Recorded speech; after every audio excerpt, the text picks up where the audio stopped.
Hey, You've been doing this for quite a while. yes, the YouTube channel, Chee-Tash, I started that in 2020.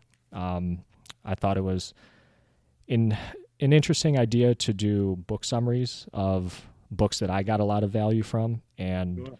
I see other people doing summaries of them, but and not that they're bad. There's a lot of very good videos on some of these books, but they're tend to be kind of condensed. It's just one video, short video of just main bullet points. And I thought, well, why not extract it out and do it chapter by chapter and maybe get a little more detailed? And from there, I did that for a couple years and then branched off into a podcast where I started doing interviews of local authors to this area. But where I envision it going is doing more interviews with people like yourself and really branching out into a lot of different aspects. Those are kind of my goals. Yeah. Well, books was. I like the channel itself only because I'm a book reader myself. I'm old fashioned, so I got Mhm. like instead of like ebooks. So I have a. You can't see it here, but there's like a small plastic tub, but it's all filled with books. Mhm. I like to have a book in my hand and read it. I don't know. I'm old fashioned like that, and No, then take notes. I have like notebooks. I buy a notebook whenever I get a book because I write notes. I check for references to see what I'm learning is factually historically accurate. mhm. And I'm very anal with that. Like I don't know, but especially in this field of 9/11, you'll see the horrifying, glaring reality of really, really ridiculous theories that Mhm. have absolutely decimated conversation and rational discourse, which has basically paralyzed the truth movement to the point where now it's a joke in the public eye. And I came very late, regarding viral media, Mhm. because I didn't like my voice. I said, no one's going to listen to me. I sound like a, B-rate gangster movie character or something. And I don't like my accent. But I found out that, by doing that, it didn't really matter what I sounded or looked like, but that the information was accurate. To me, that's more important than anything.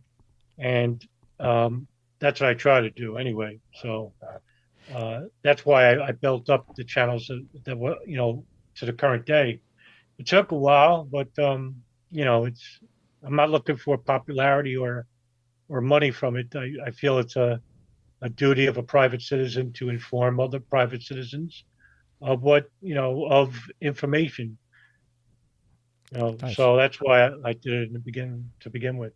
So I'm surprised you even know who I am because I'm so like obscure. So I tend to keep it that way too. Mhm. I think it's hypocritical when you look at it, when I think about it. You want to get more people, so you have to be out there, but I don't want to bring attention of like the crackpots. So I'm very careful who wants to talk with me and stuff. So when you uh, reached the extension of it, I was like, why does this guy want to talk to me? He's into like reading books and stuff like that. Mhm. Well, I don't know how he found me. And then, yeah, I'm very thankful you did. I that is a really interesting story. I can't even remember. And really quick before going on, hi, my name is Chris. This is Chee-Tash, and we've started Hey, things off. Adam Fitzgerald. Thank you very much for doing this. I had to continue on that thought. I had found you, I think, just on a random, as many things I find on YouTube, just a random search of things surrounding September 11th, and I think it was 2 or 3 years ago that I came across some of your videos. Instant subscribe, and I've been, I mean, kind of the rest is history. I've been following you ever since then, and I think you've provided a lot of value in the content that you create. And I actually didn't even know you had a blog until that. Before we started we were talking about your article on the 1993 World Trade Center attack. Um, so yeah, that's kind of how I came about your work. Um, Really quick, when I was just curious, when you tell people what you do or when you tell people like, oh yes, I have a YouTube channel, What do you normally say that you write about? Like, how do you exactly phrase it? Do you just say, hey, I'm a 9/11 researcher, or do you go into more detail than that? No, I don't want to scare away potential followers or Yeah. whatnot. It's actually the intricate details that basically worry people because of the expansive nature of the topic itself.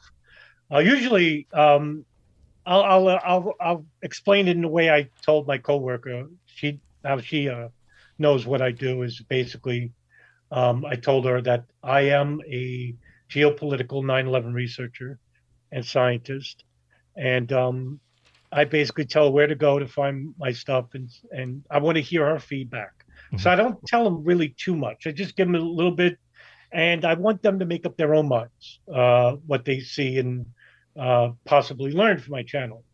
And in the process of doing that, I'm giving more freedom to the person instead of just uh, giving them an earful of like authoritative directions and details that could basically scare away somebody.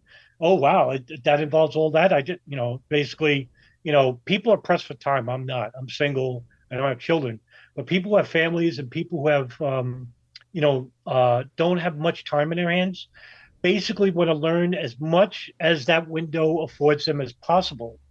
And so I have to basically uh, make it sound to where, all right, yeah, I could get you to the door, but you'll have to walk through it in the time allotted, afforded to you.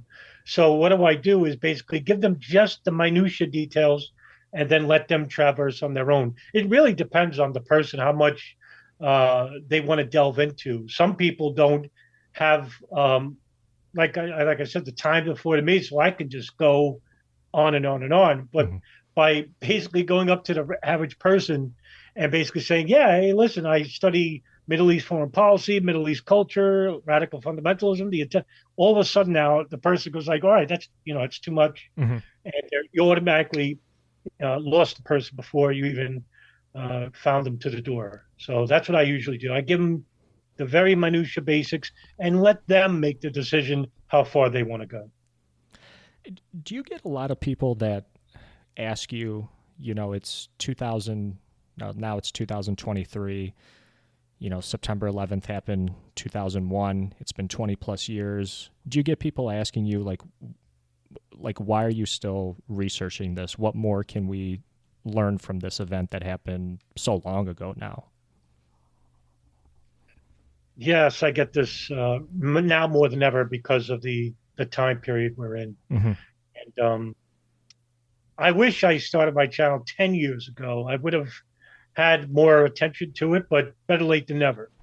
But I'm not doing this for popularity, actually. I knew going into this subject when I opened up viral media back in 2017 that I was coming very late. Mm-hmm. And but I do it only because when I hear, for example, the phone call of Kevin Cosgrove, who is located in the North Tower on the 108th floor, and you can hear the horrifying screams of that phone call when the roof starts caving in on him and the tower collapses.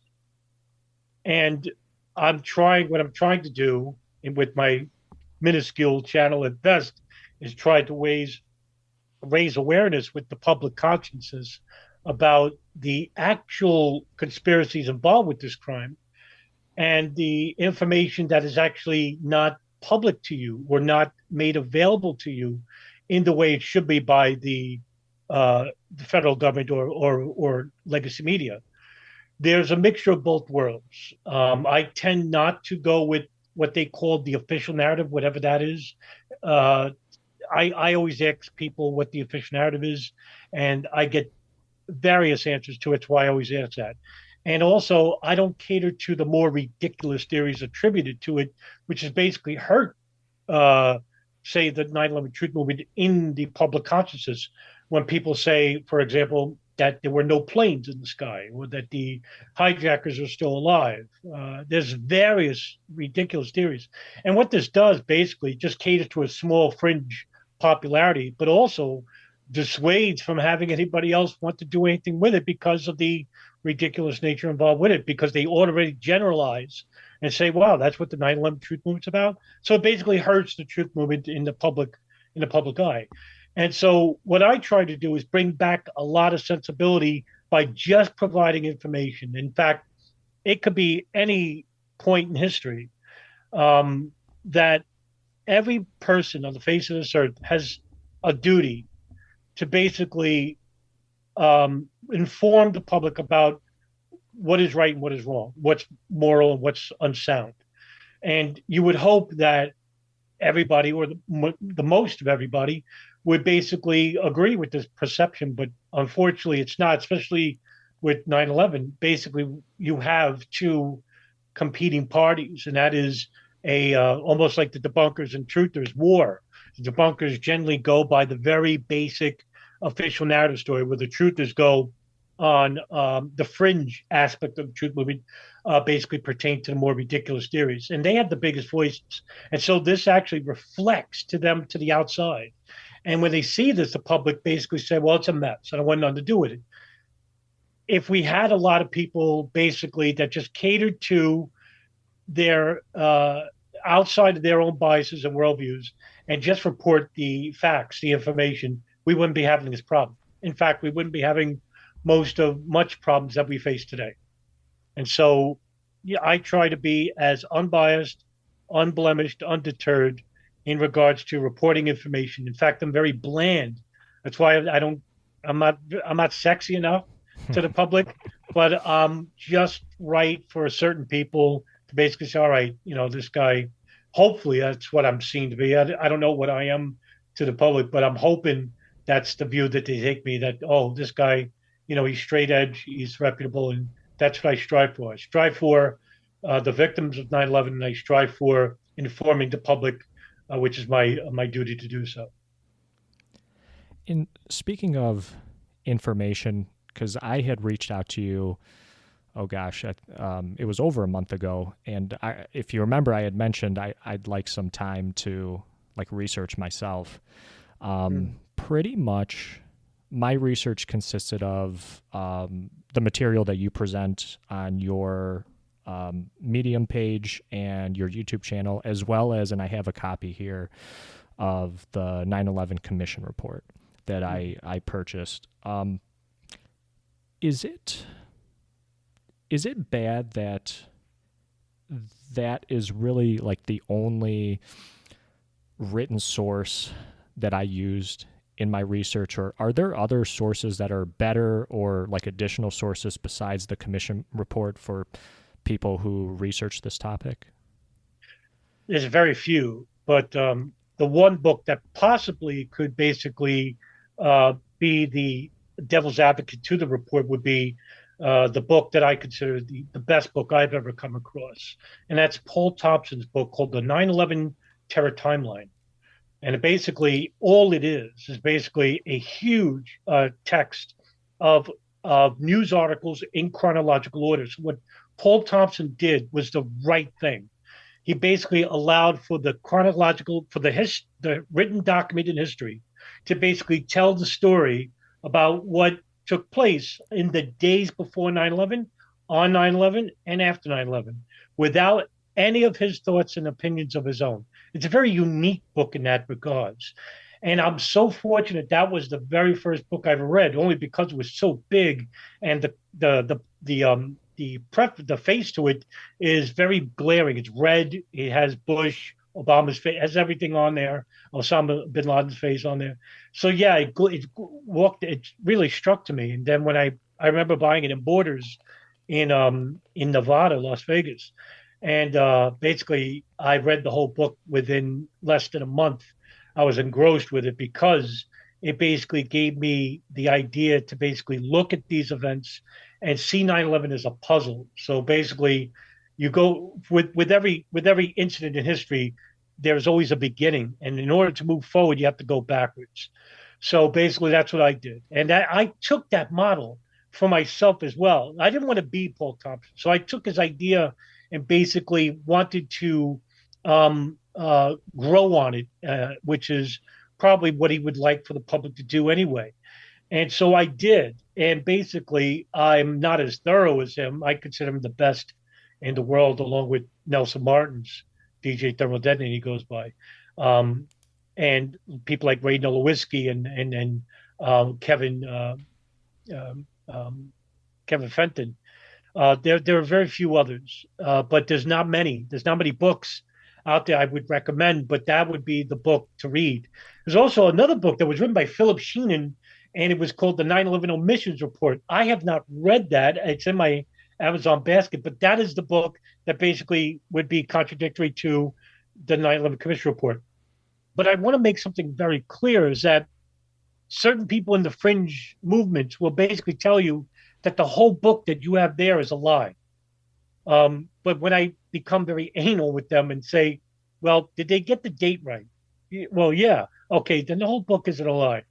The 9/11 Commission Report isn't basically a lie or a factual truth. It is an incomplete report, as I would say. I have read the report. I think I'm the only person in the world to upload the 9/11 Commission Report and the Joint House Inquiry on my channel. The only other, Wow. I think, uh, website that has it in full is C-SPAN, but I'm the only person to upload both. And what I did was basically, it took me a year to edit both of those and basically put them in like 5 to 7 minute intervals because nobody wants to see a 3 hour video. So that's how long these videos are. Hmm. And they're like 3 weeks. You know, Commission Report was I believe it was 2 years, almost 2 years. So I had to edit all that to basically where it could be comfortable for a person watching it. So I basically took like a panel member asking a question to a certain person, and basically that took me 7 months. It took me another 6 months Wow. to upload it all. And yeah, that's what I did. But yeah, in regards to the 9/11 Commission Report, I wouldn't tell anybody that the whole thing is right. It's not, but it's not one big lie either. There's a lot of truth to it, but there's a lot of holes. There isn't anything that's really made up. Some parts are fictional, but some parts are missing. A lot, in fact, a lot is missing. And so I call it the 9/11 incomplete report. And that comes from the panelists themselves. I mean, Thomas Hmm. Keane, the co-chair, um, uh, Richard Benvenisti was a panelist. Basically, they came out and said that we didn't have all the information available to us. And also, we didn't get much of the truth out of the way of, say, like, for example, NORAD, the military commanders at the Northern Command, Northeast Section needs. Basically, they gave, like, for example, a false timeline. That didn't match up with the FAA, for example, and that was a big issue, huge. Why would they give us this false timeline? So you know what I'm saying. There's a lot of information that's missing, more so missing than there is more untruths and truths regarding to the book. And keeping on this topic, were they like pressed for when they were congregating making the commission report? Was there a certain timeline deadline? Like, were they pressed for time, and did that have any sort of factor in being incomplete, so to speak? Yeah, I would say sorry about that, but yeah, I would say that that's true.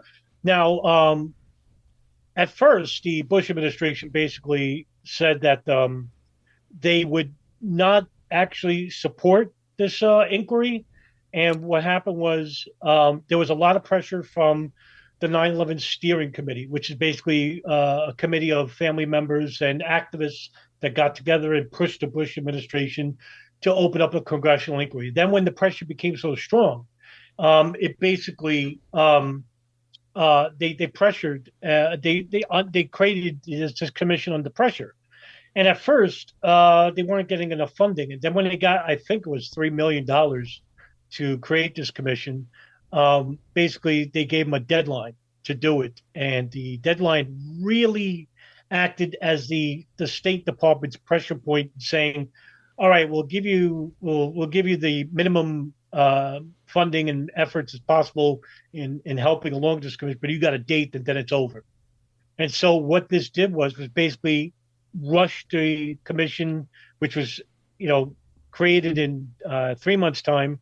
And basically they had about a year and a half to basically go through millions of documents. And the 9/11 Commission report read about 5 million documents. It's Wow. huge. So there was a lot of documentation. But on the other hand, there's probably double that amount or triple that amount that they didn't get to read that's it locked away forever in the National Archives for the next 30, 40 years. And that will probably the next fight for the next 20, 30 years now will be release of documents. Wow. So, but by then, you'll have no interest with 9/11, just like JFK. And a lot of the people that were involved with these cover ups and probably malfeasance, even worse, will long be dead. But yeah, there was a lot of pressure from the Bush White House to basically say, yeah, we'll give you the date, we'll give you limited funding, limited time and pressure, limited time and effort in completing this report. And what you got in your hand now is basically a rush job. And there was a lot of stuff that they had to go through and just didn't have the time to do it. One of the things that I was surprised when reading the 9/11 Commission report was the that they included some history, like in the beginning chapters, especially with the Soviet-Afghan War. And I know earlier we were talking about your article on the 1993 World Trade Center bombing, and I really liked how in the beginning of your article that you included some historical perspective on that event. And I wanted to ask you about that event, the when the Soviet Union invaded Afghanistan. And I I wasn't alive during this time, and I was just wondering why would the Soviet Union even go into Afghanistan? Like what was in it for them to do that? Well, there's various factors as to why they invaded, but one of the reasons was that Afghanistan was going through a tumultuous period between being a secular power and one that caters to a religious majority. Pashtuns are religious, and so are native Arabs. Afghans basically in the 1960s and 70s were going through a modern day period of Arab nationalism that permeated throughout the Middle East throughout the 1950s and 60s, which was basically highly influential through President Gamal Abdel Nasser, the president of Egypt, who wanted to revolutionize the Arab world into a major power that could basically be the equivalent to Great Britain and the United States. And in between, you have the Cold War powers, Soviet Union, for example, that are competing world powers to the West, for example. That would be Great Britain, United States.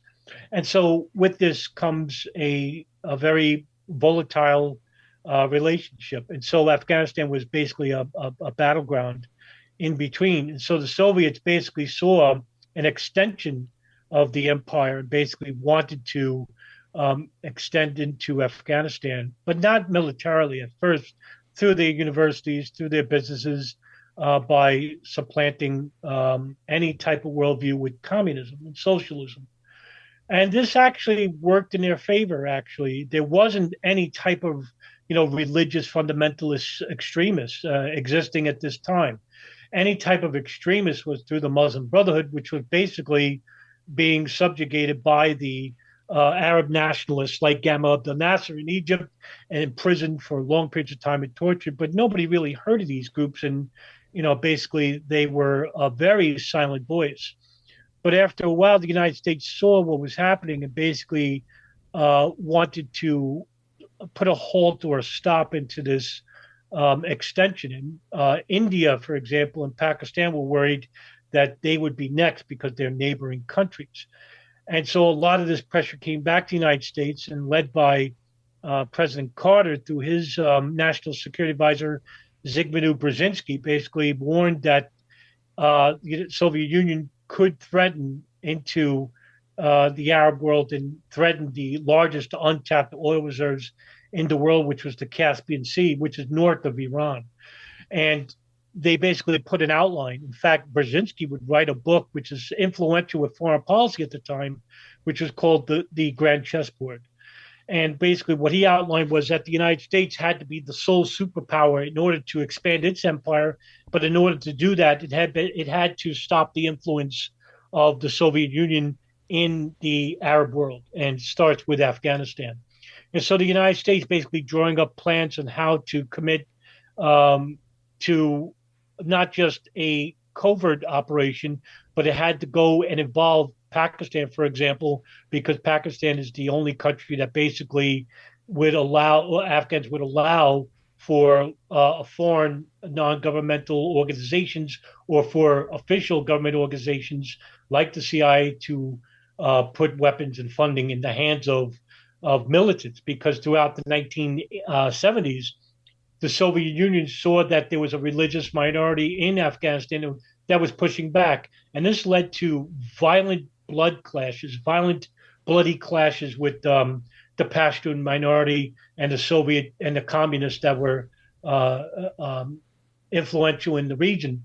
And there was there were tens of thousands of people that were killed in this battle. And the Soviet Union government basically saw this as an affront, and they basically replaced some of these leaders that were involved with the Afghan government. Hafizullah Amin is one, Barbak Kamal is another. And basically, a lot of these Soviet leaders basically could not culturally affiliate with the Pashtun minorities. And so they basically tried to change the culture, allowing for women to go to university, allowing for women to read, not allowing men to grow their beards long, to read the Quran in public. All this came into it's basically what happened was a huge cultural war happened, and it got the attention of the Arab world around the world. And he said, "We basically need to do something. We need to get rid of the Soviet influence in the country." And so basically, there was a conference in 1985, 86 that involved the Arab Republic, and they basically voted unanimously to intervene for allow the Arab world to basically intervene and fight on the behalf of the Afghan people. And the United States saw this and basically circumvented their plans, their covert operation, into a CI operation, which was basically called Operation Cyclone. And this is the largest, most successful CI operation to date. And it involved, I think, $2 billion worth of military aid funding in training these Afghan Mujahideen fighters that basically were not just involving Afghans. The majority of the fighters were Afghans, but 10% of the fighting force were foreign Arabs, Arabs from all around the world, United States, Southeast Asia, Saudi Arabia, Turkey, you name it, they were in it. And this brought in all types of people. And what this did was basically gave an excuse for countries like Egypt and Syria, who were imprisoning these extremists from the Muslim Brotherhood and other groups, to basically open up their jail cells and allow them to be free to enter the war, because what they wanted in return was for them to be killed and not go back to the country they originated from. That was their hopes anyway.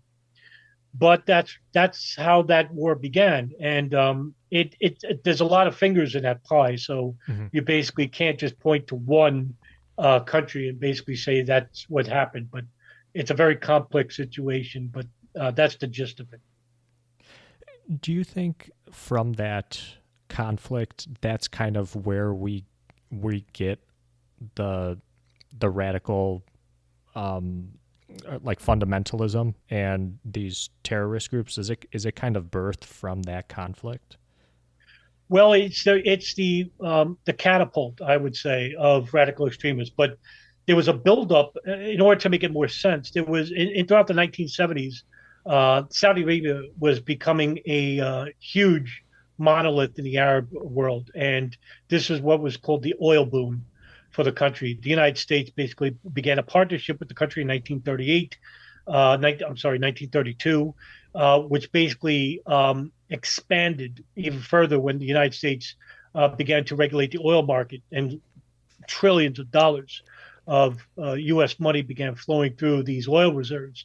And so Saudi Arabia is their monarchy itself, the kingdom, which basically compromises of maybe 5 to 7,000 people involved with this kingdom. basically began flush with money. Some of these princesses were, in the billions of dollars, and basically, they began. The country itself is created under a dual premise. One is a military committee, the government itself, and the other is called Wahhabism. Saudi Arabia was created in 1744, and it was actually called the Emirate of Diriyah. And there were two peoples that created that state, and it was called Muhammad ibn Abdul Wahhab, who was a nomad from the Wahhab family that created this very heretical sect called Wahhabism. And this basically aligns with the school branch of Sunni Islam. And a lot of the majority of the Sunni population condemn this branch because it basically doesn't adhere to the tenets of the Prophet Muhammad. I won't get into that; it's a very complex issue. But when this and Ibn Saud is the leader of the military committee, and so Ibn Saud made a pact with Ibn Muhammad ibn Abdul Wahhab, saying that together we'll create the first Arab state, and it was the Emirate Diriyah. But in the 1920s, another leader called Ibn Saud basically took over the cities of Najd and Hijaz from the Ottomans and the Khazarites and destroyed them and basically created the Emirate Diriyah into one country, and that is Saudi Arabia, what we know of today. But those two precedents of the military government and the religious committee, the Wahhabi Islam school of thought, they coexisted together as one. It's a very unique situation. And so throughout, it took 40, 50 years, but now with the Wahhabiites basically governing the religious and moral aspect of Saudi Arabia, with the money coming in through the oil boom, it basically expanded on these ideas. And so these ideas came out of the country and basically permeated into the Arab subculture of former Arab national states that we talked about previously. Countries like Syria, Egypt, Lebanon, Jordan, Afghanistan. These were countries that didn't have any religious fundamentalism. They were basically countries that tried to modernize through the Arab nationalist ideology. But the United States and the West saw that as a threat, basically tried to subvert it any way possible. So they allowed for the Saudi Arabian government to basically allow for the spread of Wahhabism to permeate these Arab countries. And then when 1979 came about, that was the start of the war between the Soviets and Afghanistan.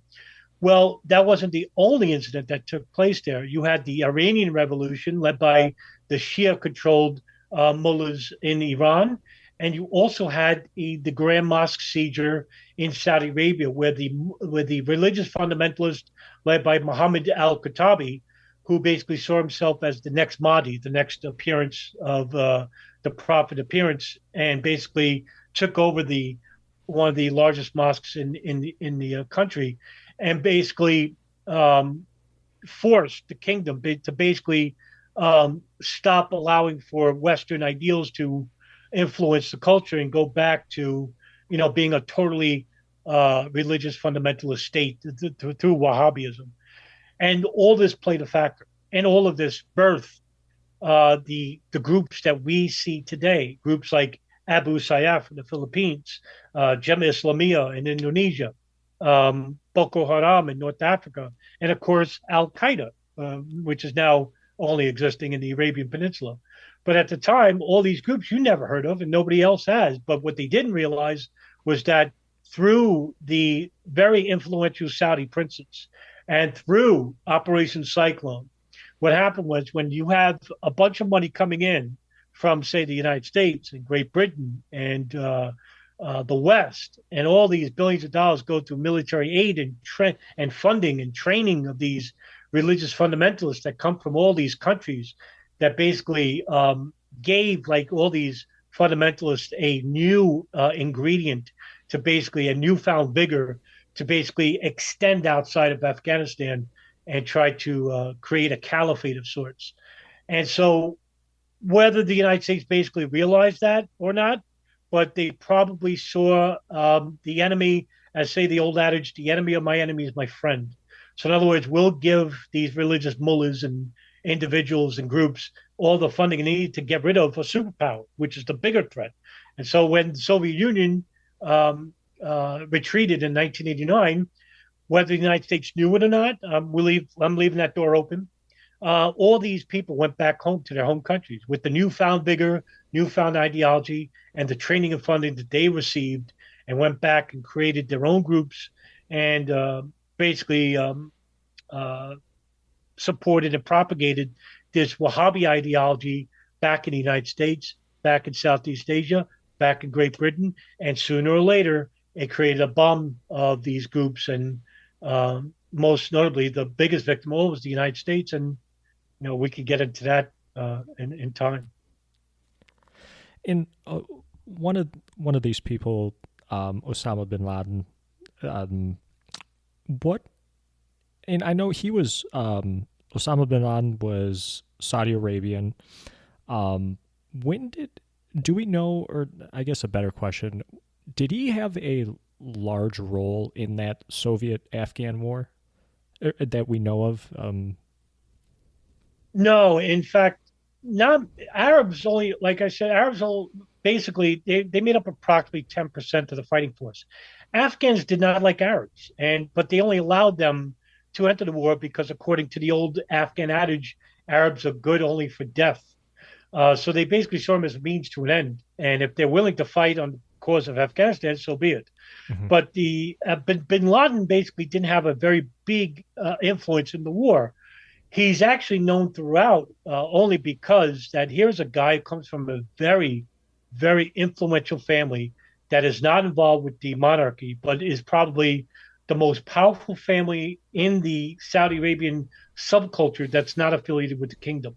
And that comes from their construction magnate called the Bin Laden, Saudi Bin Laden Group, created by Mohammed bin Laden in, I think it was the 1950s or 1940s.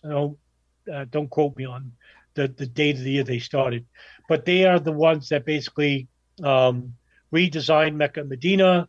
They are involved with large scale buildings of roads and projects in the kingdom itself. And throughout many decades, they were the leading construction company afforded to them by the kings of like King Fahd and uh, other kings that previous to King Fahd himself. And King Khalid was another.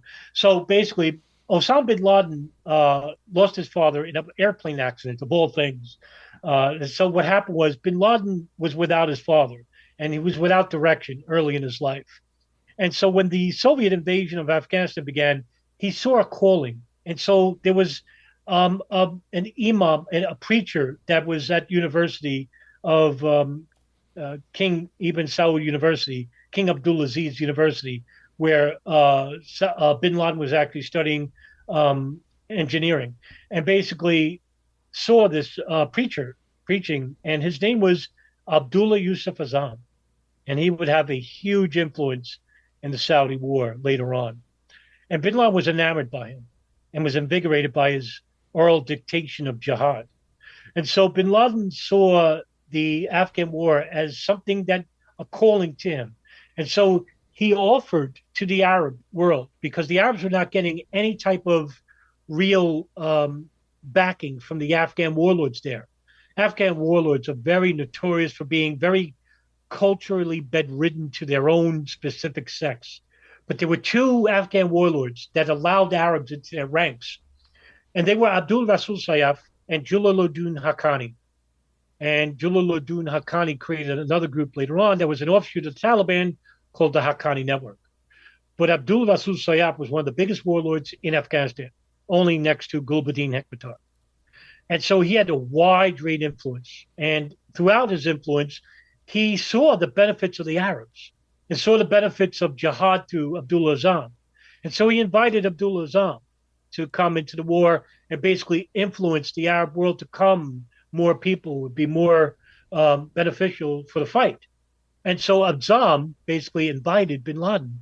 And bin Laden came to Afghanistan through Pakistan and basically was told by Abdul Azam and another fighter named Abdullah Anas, an Algerian fighter who was fighting the government in Algeria through a civil war. And so both of them went to bin Laden and said, we need money to create an organization, a building, if you will, that basically will accommodate this influx of Arabs to train them, to properly give them food and money and lodging for the fight against the Soviets because the Afghans are not helping in this venture. So bin Laden basically agreed to this idea and poured in millions of dollars of his family's construction company, for which he was a part of, and basically created what was called the Afghan Services Bureau. In Arabic, it's called notoriously the Maktab al Kitabat. And so it started out as one building in Pakistan. Then it became two. And all of a sudden it became 10, 11 buildings. And what this did was invite all these Arabs from all these countries to basically come and train and learn through the educational process. And this idea of these Afghan Services Bureau, basically, they had like a media committee, a religious committee, a widows committee, a military committee. There's a lot of committees involved with this. And this idea became bigger and bigger. And so the CIA, through Operation Cyclone, saw the benefit of this, and they started putting in their money involved with this program, Operation Cyclone, through Pakistan. So what they didn't want was for the Soviets to know that the United States was involved with the funding of these people. So they had to do it very covertly. Operation Cyclone was a covert operation, wasn't known. But then what happened was is that you're giving all this money and funding to all these religious fanatics, and basically that's just created a network bigger. And so Bin Laden, how he became notorious is something that's really not known to the public, and I'll tell you. There was no Arab camps in Afghanistan, and what this did was Bin Laden wanted to create an Arab camp that basically created just for Arabs, and he had to get the approval of Abdul Rasul Sayyaf, and he did. And so this Arab camp is called Al Masada, Masdah, and from the Arabic, it's called the Lion's Den. And what they did was it was a very small camp that catered to 20 fighters, 15, 20 fighters, created specifically for small arms combat, guerrilla warfare, building bombs, building how to train with small arms fire, AK-47s, and whatnot. This camp became bigger in time. And so a lot of these Arabs that were training at this camp would become the founding members of Al Qaeda. Al Qaeda, which is basically really misconstrued according to certain fringe truthers. They say it's the base, it's a database, it's not really a group. Well, no, the base is Arab. Al Qaeda translated from the English called the base, but the base meaning the base of the training base, Al Masada camp, because the people that were involved with Al Masada, like Mahmoud Salim, Abu Haraj al-Iraqi, Abu Hafs al-Masri, all these names that you never heard of and stuff. These are the people that created Al Qaeda later on. When Bin Laden relocated to the Sudan, he invited that camp along with him, as well as other Egyptians to come, and they created from Al Mossad, they created Al Qaeda. So when the Afghan Services Bureau became so big after the war, the idea was, well, what do we do with the money and the funding and the training and all these people? What do we do? And so Bin Laden, who is now influenced by another person named Dr. Ayman al-Zawahiri, who is actually a religious fundamentalist from Egypt, from a group called the Egyptian Islamic Jihad, who is fighting the government of Egyptian president that was assassinated, and I can't remember. I forgot his name. Sadat. Forgive me. Thank you. Anwar Sadat. I'm 53. I have amnesia. So sorry about that. But yeah, thank you. Sadat. Yeah, so they were fighting the Sadat government, and they got expelled after Sadat was assassinated, and the government cracked down on these groups. And so the Egyptians saw the fight in Egypt, and Dr. Ahmad Zawahiri, along with a lot of these Egyptian fundamentalists, saw Bin Laden's worth, and they saw the influence that he could bring all these millions of dollars that he could fund. And so they persuaded Bin Laden to basically take over the Maktab al-Kidmet office from Azam, who is the emir, and Azam basically was left out in the cold. And Azam was assassinated in 1989, but we don't know who killed him. And there's a lot of potential possibilities about who killed him. But Bin Laden became very influential because when he created that al-Masada camp, not to dissuade from the point, there was a fight a very big fight with Soviet Spetsnaz, their special forces. And this ragtag group of Arabs, of maybe 50 fighters, defeated approximately 200 to 250 Spetsnaz soldiers with nothing more than AK-47 sticks and small handguns. Wow. This one battle reverberated throughout Afghanistan, even with the Afghans, and saw the potential worth of bin Laden. And that's how bin Laden became such a big name in this war. It wasn't anything that he did. Basically, he did fight on the front lines once, and he always carries that rifle. You ever see that AK-47 next to him? It's from a killed Russian soldier, and he took the gun with him.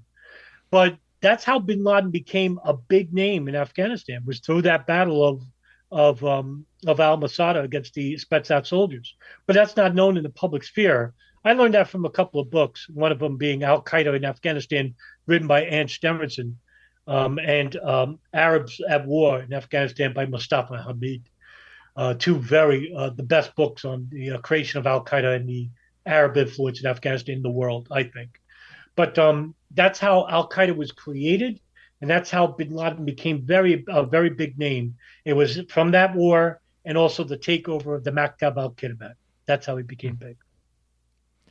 And now, why does Osama bin Laden, after the war is over, what causes him to leave Afghanistan? And he goes to Africa. Is it Sudan? Does he go to? Yeah, well, not initially. After the war, he returns to Saudi Arabia. Okay. And at this time, the Iraq government under Saddam Hussein invaded Kuwait. And basically, Saudi Arabia saw, since they are a neighboring country, saw the potential that they were going to be next. And so they created a committee in 1990, and basically had all the heads of the military and the intelligence intelligence committee involved. And so bin Laden was actually called to this committee and basically offered an explanation to the resolution, and that he would get his Arab Mujahideen fighters to fight against the Ba'athist army of Iraq. And the King Fahd was horrified at this idea of this, very ragtag bunch of fighters fighting against a standing army of Iraq, and said, no, that's ridiculous. And so bin Laden was still a dangerous individual, and he was put under house arrest, and his finances were frozen. His assets were frozen. His passport was revoked. And so, according to Gerald Posner, a noted author, he basically later write that there was a deal made in the shadows, so to speak, between the director of the General Intelligence Directorate, the director himself, basically al-Turki, Prince al-Turki, basically made a deal with bin Laden and said, we will unfreeze your assets and give you back the passport, but you have to, leave the country. And so bin Laden basically, that's just one story about how he left the country. So bin Laden agreed. And the president of Sudan, which is the only country in the world, conveniently, that didn't allow for foreign Arabs to show a passport to enter the country and live, basically invited bin Laden because he saw the money that bin Laden was, and Sudan's a very poor country, and said, we'll let you live here, but, could you help us out with reconstruction of roads and businesses? Bin Laden agreed. So bin Laden brought his bunch from the al-Masada camp, the Egyptians from the Maktab al-Kidman, and brought them over to Sudan. And in the process of building the infrastructure of Sudan, and he spent approximately $50 to $60 million of doing this, a lot of money. In the process, he began building this group under the influence of the Takfiris, which is this group of Egyptian Muslims that are Dr. Ayman al-Zawahiri, Said Imam al-Sharif, Abu Hafs al-Masri, all these Egyptian former military members and religious people that basically created what was called Al-Qaeda. And they created this group. And what they wanted to do was basically create a jihad outside of Afghanistan toward the West. And basically, Dr. Ayman al-Zawahiri wanted to basically use that group and the funding to attack the government of Egypt. bin Laden basically wanted to attack the United States. But there was, a clash of what would we do? So there was this ideology that was created by Muhammad ibn al-Faraj, and he's an actually Egyptian Islamist from the group, the Egyptian Islamic Jihad. And he created a text called the Neglected Duty. And in this text, he created what was an outline of two enemies that he saw: the near enemy and the far enemy. The near enemy was the Egyptian government. And what he thought was feasible was that the Egyptian Islamists would take over the government and create an Islamic only government of Egypt. And then in time, influence other neighboring Arab countries to where their Islamists would take over their governments and then take over one country at a time, creating a caliphate. The far enemy was the United States and Israel, also known as the West. And what after this caliphate would be created, this caliphate would then revigorate the old Crusader Islamic generation of the early 12th and 13th centuries, create a new crusade type of war, and that this caliphate would then fight against the United States, Great Britain, and Israel, what they considered the Yahud, which is Jewish, and the apostates of the United States and Great Britain. And so that would be the ultimate battle. It would be the near enemy first and the far enemy. But this would take a lot of time, and time was not afforded to them. And so bin Laden rushed this and basically created, when Faraj was arrested and executed for his role in Sadat's assassination, Dr. Ayman al-Zawahiri brought that idea to bin Laden, and bin Laden implemented it. And instead of taking over the near enemy approach, he wanted the far enemy approach. Dr. Ayman al-Zawahiri would also write a book himself, and it was called Knights Under the Prophet's Banner. And it was basically about 8 or 10 directives of what this group was basically about to do and what the Islamic community would need to do. And at the end was the far enemy approach. But he implemented that first and said we could fight on two fronts, the near enemy and the far enemy approach. And so bin Laden, well, when Al-Qaeda was created, they didn't have any real enemy. Al-Qaeda was created to basically fight against the communists in Afghanistan. But when bin Laden and al-Zawahiri took over the Maktab al-Kidman, took over the al-Masada camp, they basically created Al-Qaeda and then later on implemented this idea to use this group, use the funding in the military that they received through Operation Cyclone and other governments, and basically fight against the West and force the West to become the near enemy first. So they wanted to conquer the United States first. And I don't need to tell you that this, of course, was a bad idea because basically backfired. There was no possible way that they could defeat the United States military in any possible way. But needless to say, they didn't try. So Al-Qaeda was created in the Sudan and basically didn't get much in the way of many recruits, not until they relocated to Afghanistan in 1996. And when they did, basically, and we could talk about this in full if you want, that's when the recruiting process really began. And Al-Qaeda then created an enemy to itself. And the enemy was the United States. And was the attack on the World Trade Center in 1993 this related to Al-Qaeda? That this was their first attack on the far enemy that you had mentioned, or the near enemy? Sure. It's tough to say because Al-Qaeda, when it was created, there was a couple of directives that needed to be followed. One was loyalty. In Arabic, it's called bayat. And so when somebody who joins this group, they fill out a form. There's actually there's a form to this Al-Qaeda group. It's not some ragtag bunch. It's actually following in the footsteps of the Maktab al-Kidman. There's other committees. And so there's an organizational structure to this group. And it's a very structural group. There's a military committee, a media committee, a religious committee called the Shura Committee. So they have committees in the same way as the Maktab al-Kidman, as I previously stated. And so the first thing when you join Al-Qaeda is you swear bayat to bin Laden. In other words, there's no loyalty to government. There's no loyalty to any other person besides bin Laden. The people involved with 93, none of those people ever met bin Laden. None of those people ever swore loyalty to bin Laden himself or met bin Laden. And so the participants, like Ramzi Youssef, for example, who created the bomb, Mahmoud Abalima, Mohammed Salame, um, and other people, Abdul Yassin, they were not part of Al Qaeda, but they came from the Arab fight through Afghanistan. They came through that period, whether they were trained by the United States or Great Britain, Pakistan. I wouldn't disagree, but they're from that after effect. They're from that period, and so they got their training in military ideas and guerrilla training through a number of sources in Afghanistan that was involved in training them. And so they went back to the United States and they basically became radicalized under this another Egyptian cleric that was affiliated with the religious fundamentalists in Egypt. And his name was Omar Abdel Rahman, also known as the Blind Sheikh. Unlike Dr. Ayman al-Zawahiri, Rahman was actually on a terrorist watch list.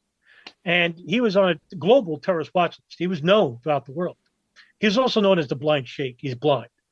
And so what happened was he actually filed, just to give you a little bit of context, he actually was filing for a U.S. visa at a consulate in Cairo, Egypt, while he's on a terrorist watch list. And you would think, all right, this guy's not going to get a U.S. visa. Not only was he approved once, but he was approved 3 times.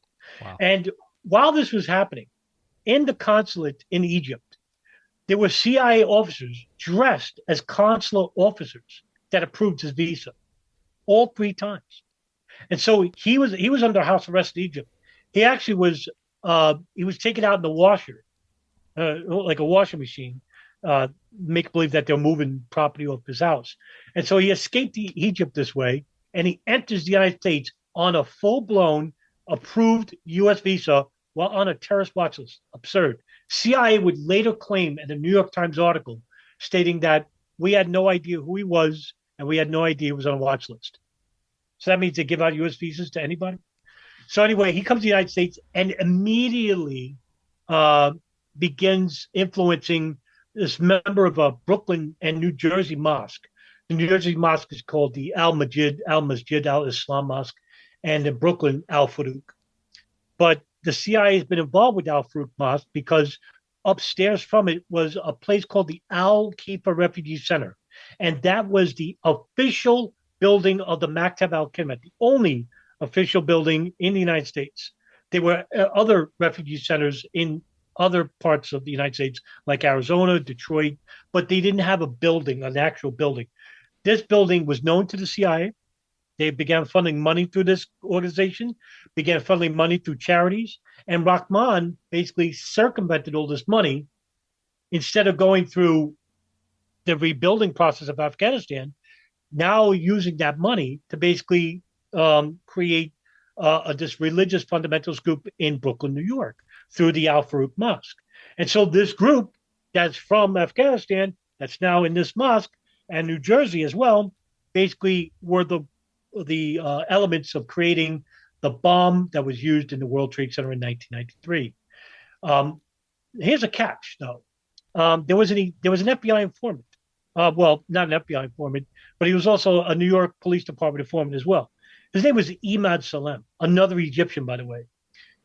He basically embellished his record through his handler, Nancy Floyd, an FBI Cold War agent, and basically said that he was personally involved with the making of bombs and the military. Meanwhile, he was just a chauffeur for a government official in Egypt. But nevertheless, he became Omar Abdel Rahman's highest priority in terms of bodyguard. And so he was in the know on a lot of things. And Salem would travel with Omar Abdel Rahman throughout the United States, going to preach at, these at mosques all around the country, trying to, radicalize all these former Afghan Jihad Mujahideen to take action against the United States. And very few people noticed, very few people. And in the process, one such notorious Afghan Mujahideen fighter named El Said Nosser gave the idea to Imad Salem about, oh, by the way, not to lose anybody, El Said Nosair, how he came into prominence was that he killed a radical, a very radical cleric called Rabbi Meir Kahana, who is the leader of the Jewish Defense League, which is a very Zionist offshoot, this very radical fundamentalist Jewish group that was in New York at the time. And El Said Nosair shot him and killed him at the Marriott Hotel in Manhattan in 1990. And so he was captured, El Said Nosair, as he fled on foot. And while he was in prison, basically met with Imad Salem one day because Salem was visiting him because he took Rahman to visit him. And El Said Nosair told Imad Salem, I heard you were a former military official that built bombs. And he said, yes. He goes, can you build bombs, a number of bombs? And what he wanted to do was bomb the United Nations, bomb the Jacob Javits Building, the FBI headquarters, bomb the Brooklyn Bridge, George Washington Bridge, World Trade Center, and other Jewish neighborhoods as well. And so Imad Salem said, I could do this, and then went back to the group and said, I'm going to build bombs for this. And he had to report this back to the FBI. And the FBI said, oh, no, we can't allow you to do that. And then in the process, while he's building these bombs, the FBI went behind his back and replaced the blasting caps and powder with fake powder and blasting caps.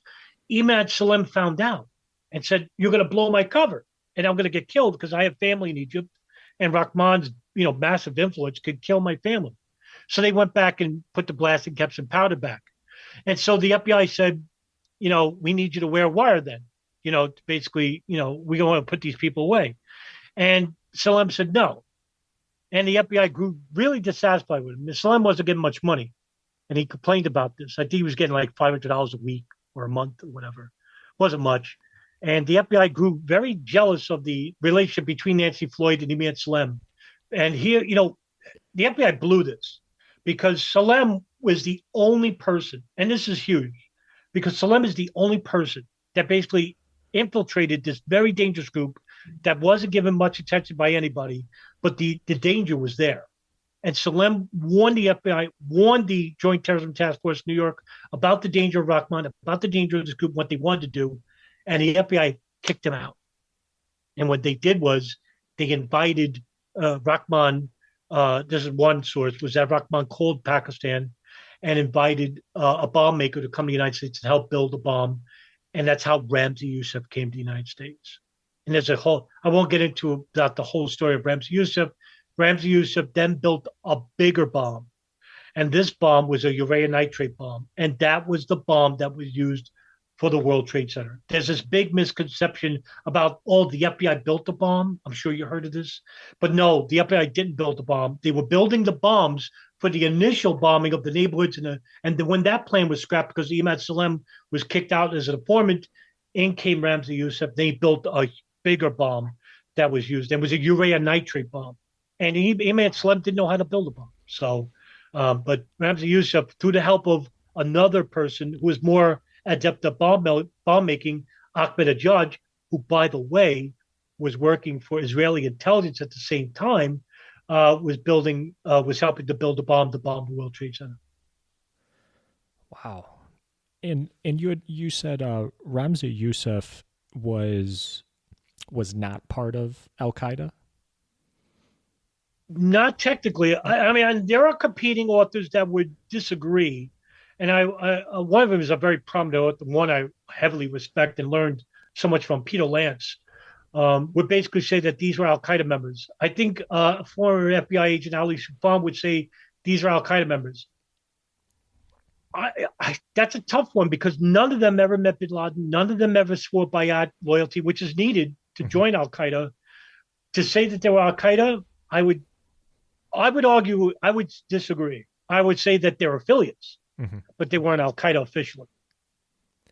And is Ramzi Youssef was he the only person charged in that 1993 bombing, or it was also the blind sheik that you had mentioned? No, he was one of the last. Actually, they arrested Mohammed Salameh first.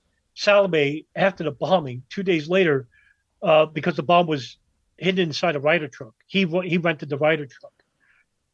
Incredibly, he went back for the security deposit of the Ryder truck because he needed money to get on a plane to get out of the country, and he didn't have money. I mean, you would think that all these people involved with this terrorist operation would have plans to get out of the country, to escape capture. But Salem went back for a security deposit, and by then the FBI agents found the axle of the truck miraculously with the VIN number, and they posed as agents because they found out through a phone call that Salome was come back for his security deposit. FBI ran back, played the part of writer rental agreement officers, and basically arrested Salome. And through him, they captured Mahmoud Abulim in Egypt. He was renditioned back to the United States, and he was tortured there first. They actually had Yassin, but let him go, even though he had burn marks on his pants and stuff like that. I don't know what's up with that. He left the country. But they arrested the couple of others that were involved as well. And later on, Ramzi Youssef, who had I think, a $5 million reward. I have one of the matchbooks that was had the reward on it. I bought it through eBay. He was captured in Pakistan through an associate of his, Yashtik Parker. And basically, he was arrested by the U.S. Diplomatic Security Services and the Joint Terrorism Task Force. He was arrested, brought back to the United States, and Ahmadinejad, who was already in jail. Basically, he was rearrested, and they were all given 240-year sentences, all of them. Blind Sheikh was arrested afterwards. After the 1993 World Trade Center bombing, there's something that's unknown to many people, and I don't blame them. It's not much, but it's called the Landmark Plot. And so Imad Salem, after the bombing, was invited back to the FBI to play informant because obviously at this point, Salem was right. So Salem was given $1 million as an offer to come back and work as an informant. And when he did, basically, they wanted to finish the job at the World Trade Center because it didn't collapse. Yusuf's plan was to have a bomb so big that it would explode the basement in order for have the North Tower to lean into the South Tower, and both towers actually end up collapsing into Lower Manhattan, killing what he called 50,000 people approximately. But it didn't happen. Came close, but didn't happen. So this group was undeterred, and Rahman basically said, we need to finish the job. Salem came back. They allowed him to come back, and he was building bombs in a warehouse that was supervised by the FBI. At this point, it was a warehouse in Jamaica, Queens. And so they had cameras, listening devices, and they were building all these multiple bombs that El Sayed Nosair originally had planned when he talked to Salem and Attica prison during 1991, 92. And so they wanted to go back to that plan in bombing, the World Trade Center, bombing Jewish neighborhoods, the bridges and whatnot. While they're building these bombs and they were near completion, the FBI arrested that group of people, and Rahman was one of those people, the co-conspirators, because Imad Salem basically went back to the group and said to one of the members of the group, his name was Sadiq Ali, and Salem could have made a crime of entrapment here, because what he said to Sadiq Ali, he goes, while I'm building these bombs, what should we bomb? And Sadiq Ali says, I don't know. And Salem says, how about we bomb the World Trade Center again? So he's the one who offered Ali the opportunity to select the targets.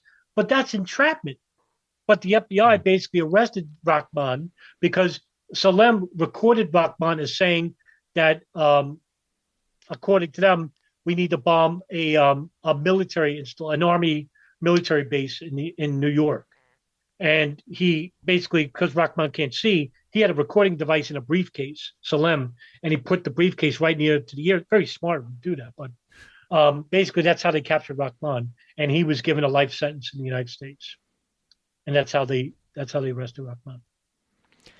And when I was reading a little bit about this in the commission report, and I can't remember if they said this or if I'm thinking of another part of the report, that Khalid Sheikh Mohammed also had a very minor role in 1993. Like, did Khalid Sheikh Mohammed wire some money to some of these people? Yeah, he wired, I think it was $5,000 approximately to Mohammed Salame through a MoneyGram wire transfer. Okay. That was how Frank Pellegrino, who worked for the Joint Terrorism Task Force in New York, found out and basically saw this wire transfer and said, "Well, who is this guy?" And he was the only person to find this out. So New York and the FBI basically didn't know who Khalid Sheikh Mohammed was, but he's actually the uncle of Ramzi Youssef. And when after the 93 bombing, because it puts it in more perspective, I have to explain this. Absolutely. Yusuf actually went to the Philippines. From Pakistan, he went to the Philippines because Al Qaeda has an influential money launderer there, and his name is Muhammad Jamal Khalifa, who is actually the brother-in-law to Osama bin Laden. He married one of his sisters, and he was building businesses there. And so there was this group called the Abu Sayyaf, who was basically bombing Christian missionaries and trying to take over the government. And so they were getting money from bin Laden through Muhammad Jal Khalifa, who was a businessman. He was building businesses as well as there. So all this money, a large portion of these businesses' money and financial holdings were going to the Abu Sayyaf group, who was an Al Qaeda affiliate. And so when Ramzi Youssef went there, he was training Abu Sayyaf members on bomb making skills so they could use these bombs to blow up government buildings, not just small makeshift bombs of blowing up these small churches. So while he's doing this, Ramzi Youssef met Khalid Sheikh Mohammed, his uncle there, who was traveling all throughout the world. He's basically an independent contractor. And so they created a big operation there. And this operation would become known as Bajinka or Oplan Bajinka, which is bombing plot. And this is huge because this was the idea for the 9/11 operation, the planes operation. So this idea goes like this: Yusuf and Khalid Sheikh Mohammed and another associate, Abdul Hakim Arad, who's an associate of Yusuf and also is a licensed pilot who trained in the United States, actually. And so Yusuf, Hakim Arad, and Khalid Sheikh Mohammed created an operation, and it was a multifold operation. The first part of the Bajinka plot was to assassinate the president of the United States. At that time, it was Bill Clinton, and he was visiting the Philippines. And so, because the security detail was so strong, they could not possibly get to him. The next person to be assassinated was Pope John Paul II, and he was visiting the Philippines. I'm sorry, he was the one visiting. Clinton wasn't. He was the one visiting the Philippines, and so they were going to dress as preachers or priests, and throw a bomb under his makeshift car, the big car that he was going to drive it. Second part of this plot was to build a bunch of Timex bomb watches, micro bombs, as he called it. And so they were going to be hidden in Timex watches. And it was a very ingenious idea. And so he was going to use urea nitrate, nitroglycerin, cotton balls and swabs, and also these tiny plastic devices that would fit into this watch. And so it would be placed under the seat where the fuel tanks were, and this would blow up the plane. He would create 12 of these bombs because the plan was to bomb 12 airliners from Southeast Asia and the United States, all crisscrossing into each other, and had them all explode 1 minute of each other over the Pacific. And the remnants of the bomb of the plane would basically sink into the Pacific, and nobody knows what would happen. And while this was happening, they would actually have approximately, according to him, 10,000 people dead, and the entire intercontinental United States in a state of paralysis because you wouldn't know which plane was going to be bombed, and this would hurt the economy, in a very big way.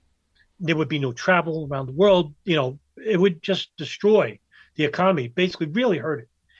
But there was a hidden component to this, and this would come out later when Murad was actually captured.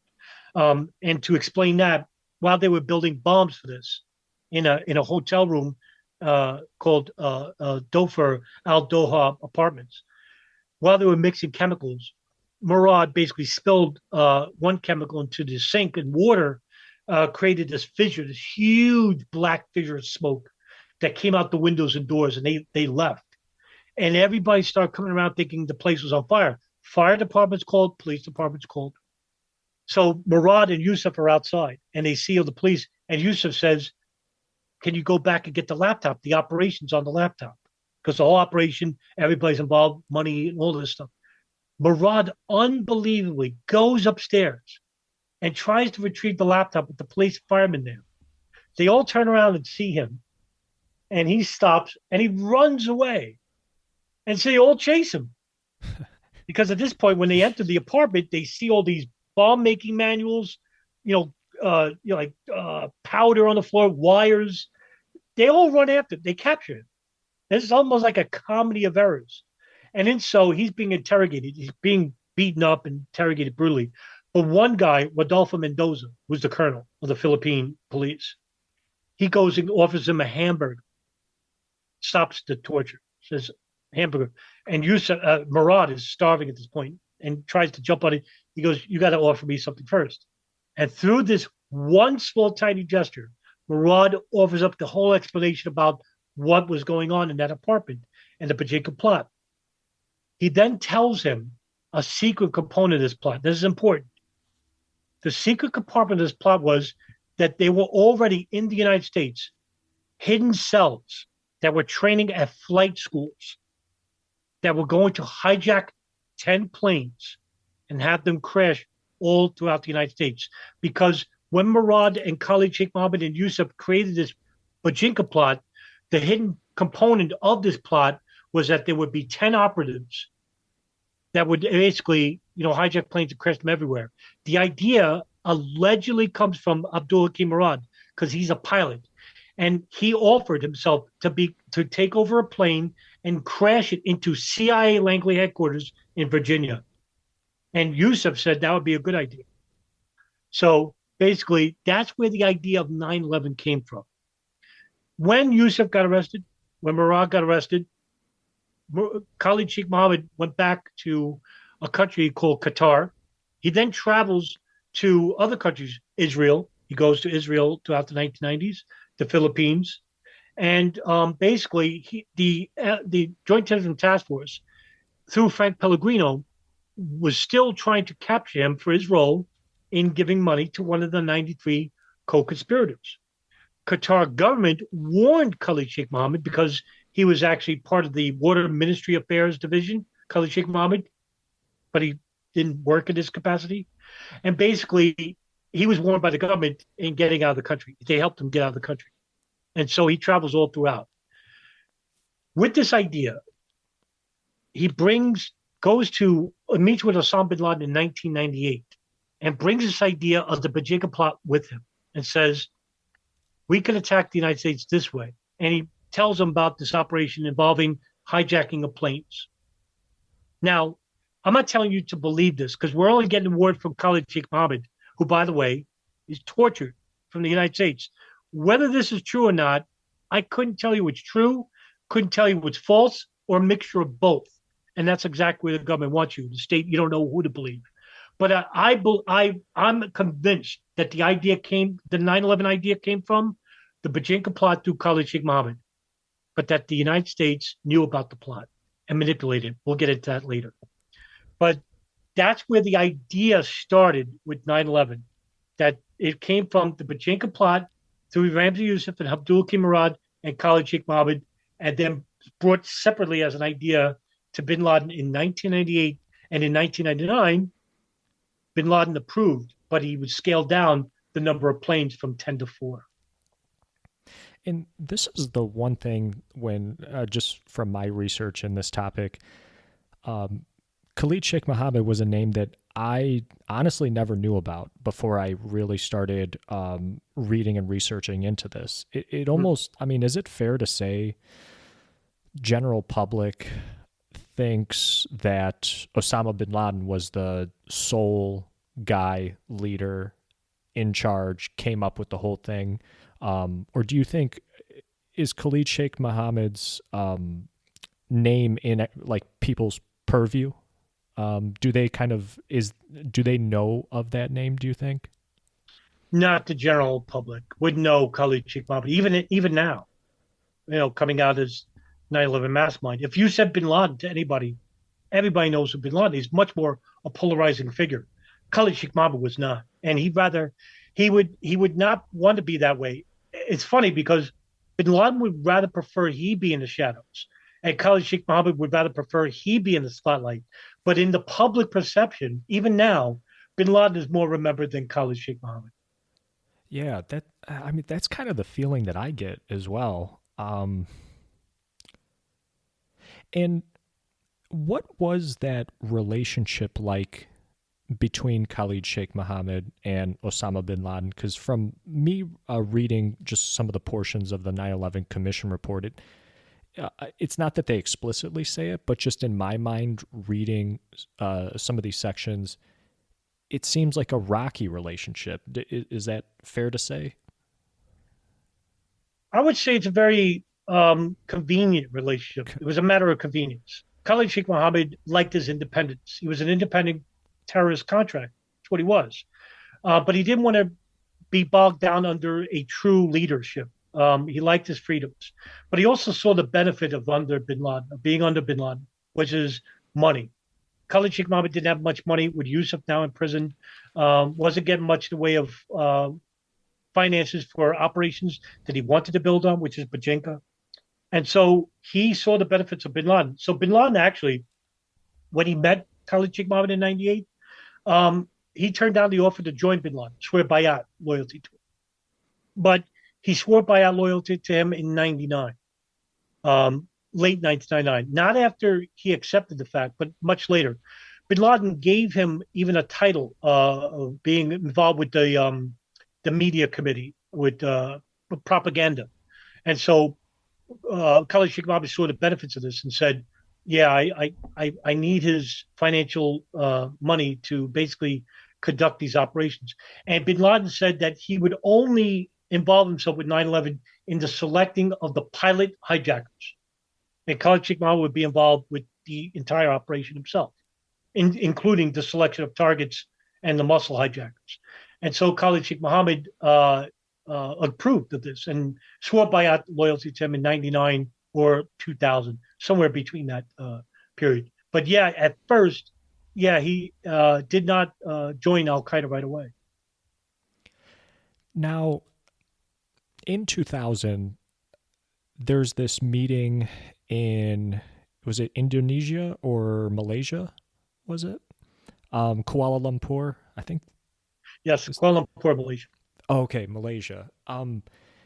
At that meeting, is that meeting used to further plan what would become September 11th and kind of build off of what you had mentioned, Bajinka in the Philippines?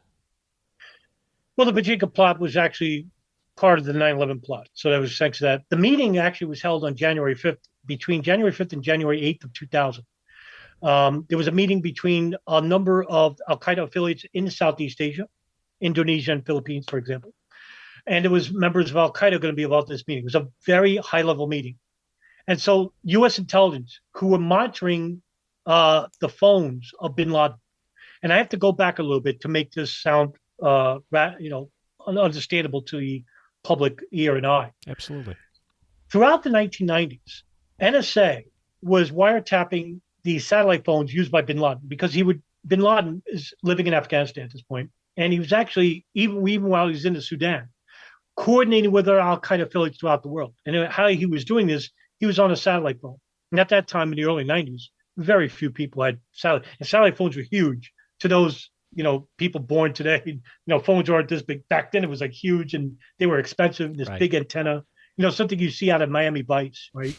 So he's using these big, very expensive satellite cell phones.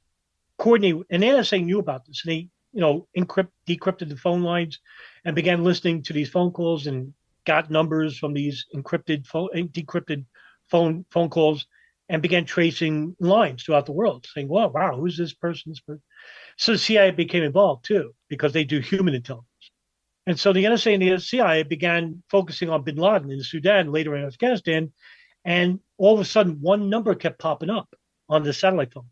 And it was a number to a house in Yemen, in the capital of Sana'a. And so NSA began listening to the phone calls of this house. And the CIA became involved, and they put a bug in that house because they don't do signals intelligence. So they can only listen to half of the phone calls. the phone calls that were outgoing because they could hear the person on the phone. And so from 1996 to 2002, the CIA were listening to one half of the phone calls and monitoring this house. And from 1992, approximately 92 to 2001, the NSA were listening to all the satellite phones and the phone calls originating from this house. In other words, an enormous amount of metadata, data, signals, intelligence data, phone calls that were just a huge amount. You could only imagine how many people were calling. So they heard about this in 1999. They heard December of 99, mind you. The NSA heard about a meeting in Malaysia through this phone call between a Khalid, who's in Malaysia, and Khalid, who answered the phone, knowing that this Khalid person is Khalid al-Midar, who would later have a much bigger effect because he's involved with the hijacking of Flight 77 that crashed in the Pentagon. But he's married to the daughter of the owner of the house. The owner of the house is Ahmed al-Hada. He's married to the daughter, Hoda al-Hada. And Khalid al-Midar, that would make him his son-in-law. So he picked up the phone, and Khalid tells him about this meeting in Malaysia.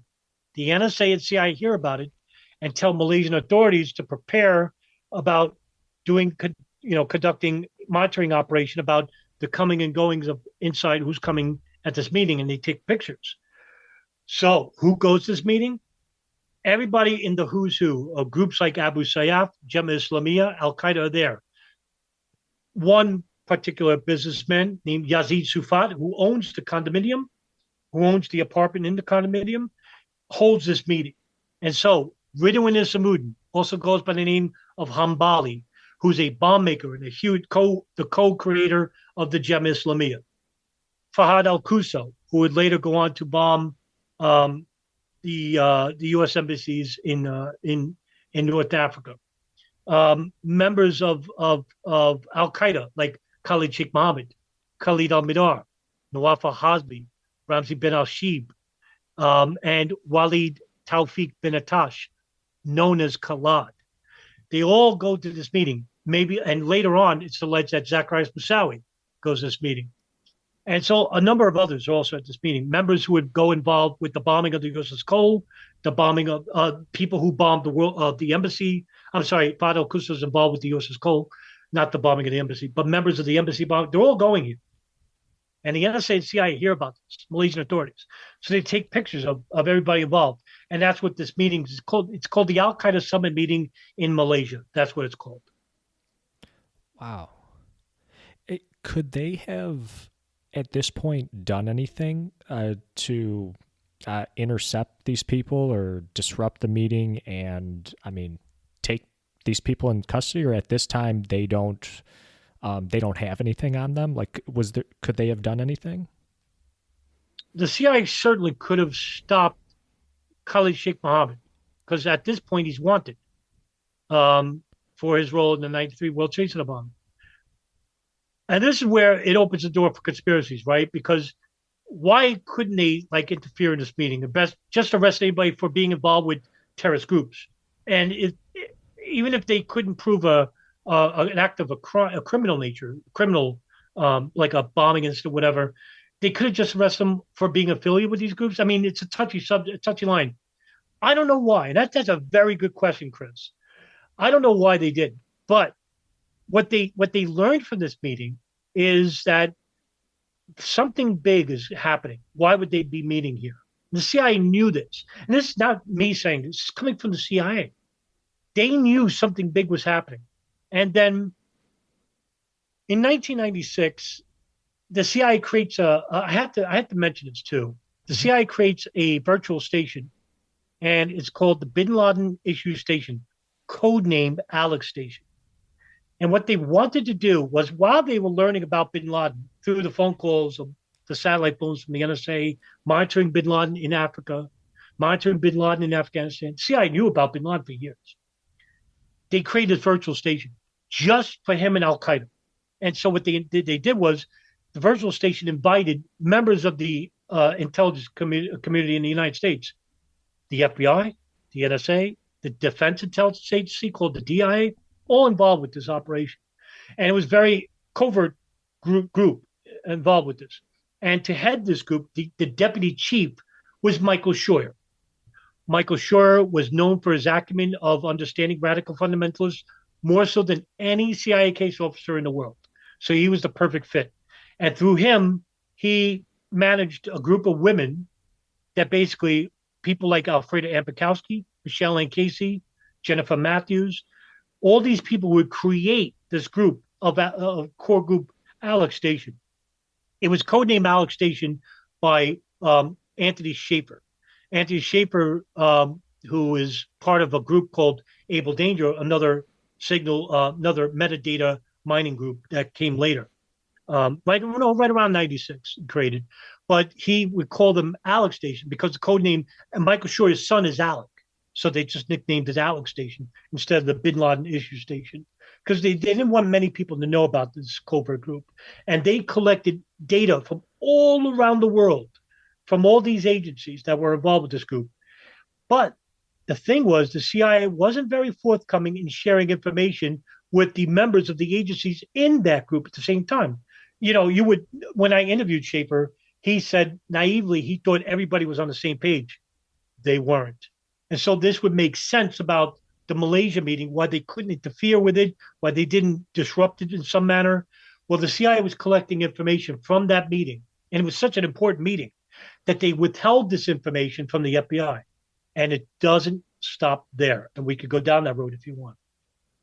Absolutely, yeah. Trying to think if I have a question in regards to this. So one thing, this is kind of backtracking a little bit, but from the gentleman that they arrested that came back for the laptop in the Philippines, that you had mentioned, he had mentioned that there were already cells in the United States at this time, and we're talking at this point. This was 1995, 1996. 96, 96, 97. Did anybody, any organizations, agencies in the United States act on that information that they got from that gentleman and investigate these cells in the United States? This is an excellent question, Chris. I'm glad you asked it because I totally forgot about this part of the point. When Bajinka plot was uncovered and the investigation ended with Abdul Hakim Murad, the colonel I was talking about, Rodolfo Mendoza, wrote up a draft report and sent it to the FBI. Of course, the Department of Justice, because they would be involved because Murad's being transferred back to the United States. And so when this happened, according to the FBI director, Louis Freeh, he basically got the intelligence report and gave it to the FAA. How do I know this? Because in the 9/11 Commission, 9/11 Commission, Louis Freeh says that because he was asked about this report, and he says that yes, we gave it to the FAA. According to Rodolfo Mendoza, the FBI didn't act on it. Now, did Louis Freeh get the report? Yes. Did he give it to the FAA? According to him, yes, he did. According to the FAA's acting director, Monty Belger, yes. And he says this in the 9/11 Commission report. Also, they didn't act on it. In other words, they didn't heighten security measures on these planes. They didn't heighten immigration resolves like with the INS, stricter security measures or stricter rules regarding people coming out of Afghanistan, which is a known hotbed for Islamist activity, or Pakistan. And so what this did was, when the report was disseminated throughout the FAA and the FBI, yes, it went to them, but they didn't act on this information. Why? I don't know. Your guess is as good as mine, Chris. But with this report, and it's a damning report, you would think that, hey, wait a minute, the problem is really bigger than we originally thought. The FBI basically, at this point, really didn't know who bin Laden was, had no idea who Khalid Sheikh Mohammed was, didn't think Al Qaeda was a big idea, because at that point, they were more interested in La Cosa Nostra, the Italian mafia, more than anything. So a lot of the funding didn't go to these cities like Phoenix and New York or other places. You know, Phoenix and New York are the biggest in terms of radical fundamentalist units, but nowhere else. I mean, nobody else got funding. And so, you know, they didn't care about this insignificant ideology, but they should have. And some people actually tried to warn them about bin Laden and the growing nexus of Islamic fundamentalists, and the warnings were there. So that's why your question is so important, because in 1996, 97, the idea of hijacking planes was brought to the United States and they dismissed it. So, in other words, you had a 5 year window, 6 year window, right, regarding airplanes being used as weapons. And the intelligence committee will tell you, and of course, the Bush White House will say, nobody could imagine them hijacking planes. Remember, Condoleezza Rice gave that infamous testimony to the 9/11 Commission where she says, nobody could imagine planes as weapons. Well, that wasn't the case because back in 96, they had the idea of planes and it was disseminated through the intelligence committee. It was disseminated to the FAA, but nobody acted on the information. That's why your question is so important. And were any of the people involved in those cells a part of the events of September 11th? Like, were any of them one of the 19 hijackers? Do we know that information? The only hijacker that was involved, that was inside the United States at this point, was Hani Hanjour. Hani Hanjour went to the University of Arizona in 1992 to study engineering. I think electrical engineering. And then he left in 95, 96, but he took residency in Arizona as well. He also trained at flight schools in Arizona, and then later trained at flight schools in Saudi Arabia. According to some, he's a very poor pilot. According to some, he was a mediocre pilot, but you don't need to be an expert to crash a plane. So you don't need to be, there's some misconception. Yeah, he's a terrible pilot. But by the way, you don't need to be an expert to have a pilot put it on autopilot for the majority of the plane and then crash it when you get near it. Just doesn't take an expert to do that. So they didn't need to be trained as pilots, professional pilots. Somehow he got his certificate ratings license and he was approved. But he's the only one that was in the United States during that period of Bajika. So no, the others were not in the United States at this time. Okay. And did when Al Qaeda was recruiting people for the operation on September 11th, do we know if they ran into a lot of issues finding people, or like finding people that were capable of doing the attacks? Or I'm saying that they have to go through a lot of people to get to the final 19 that we have on that day.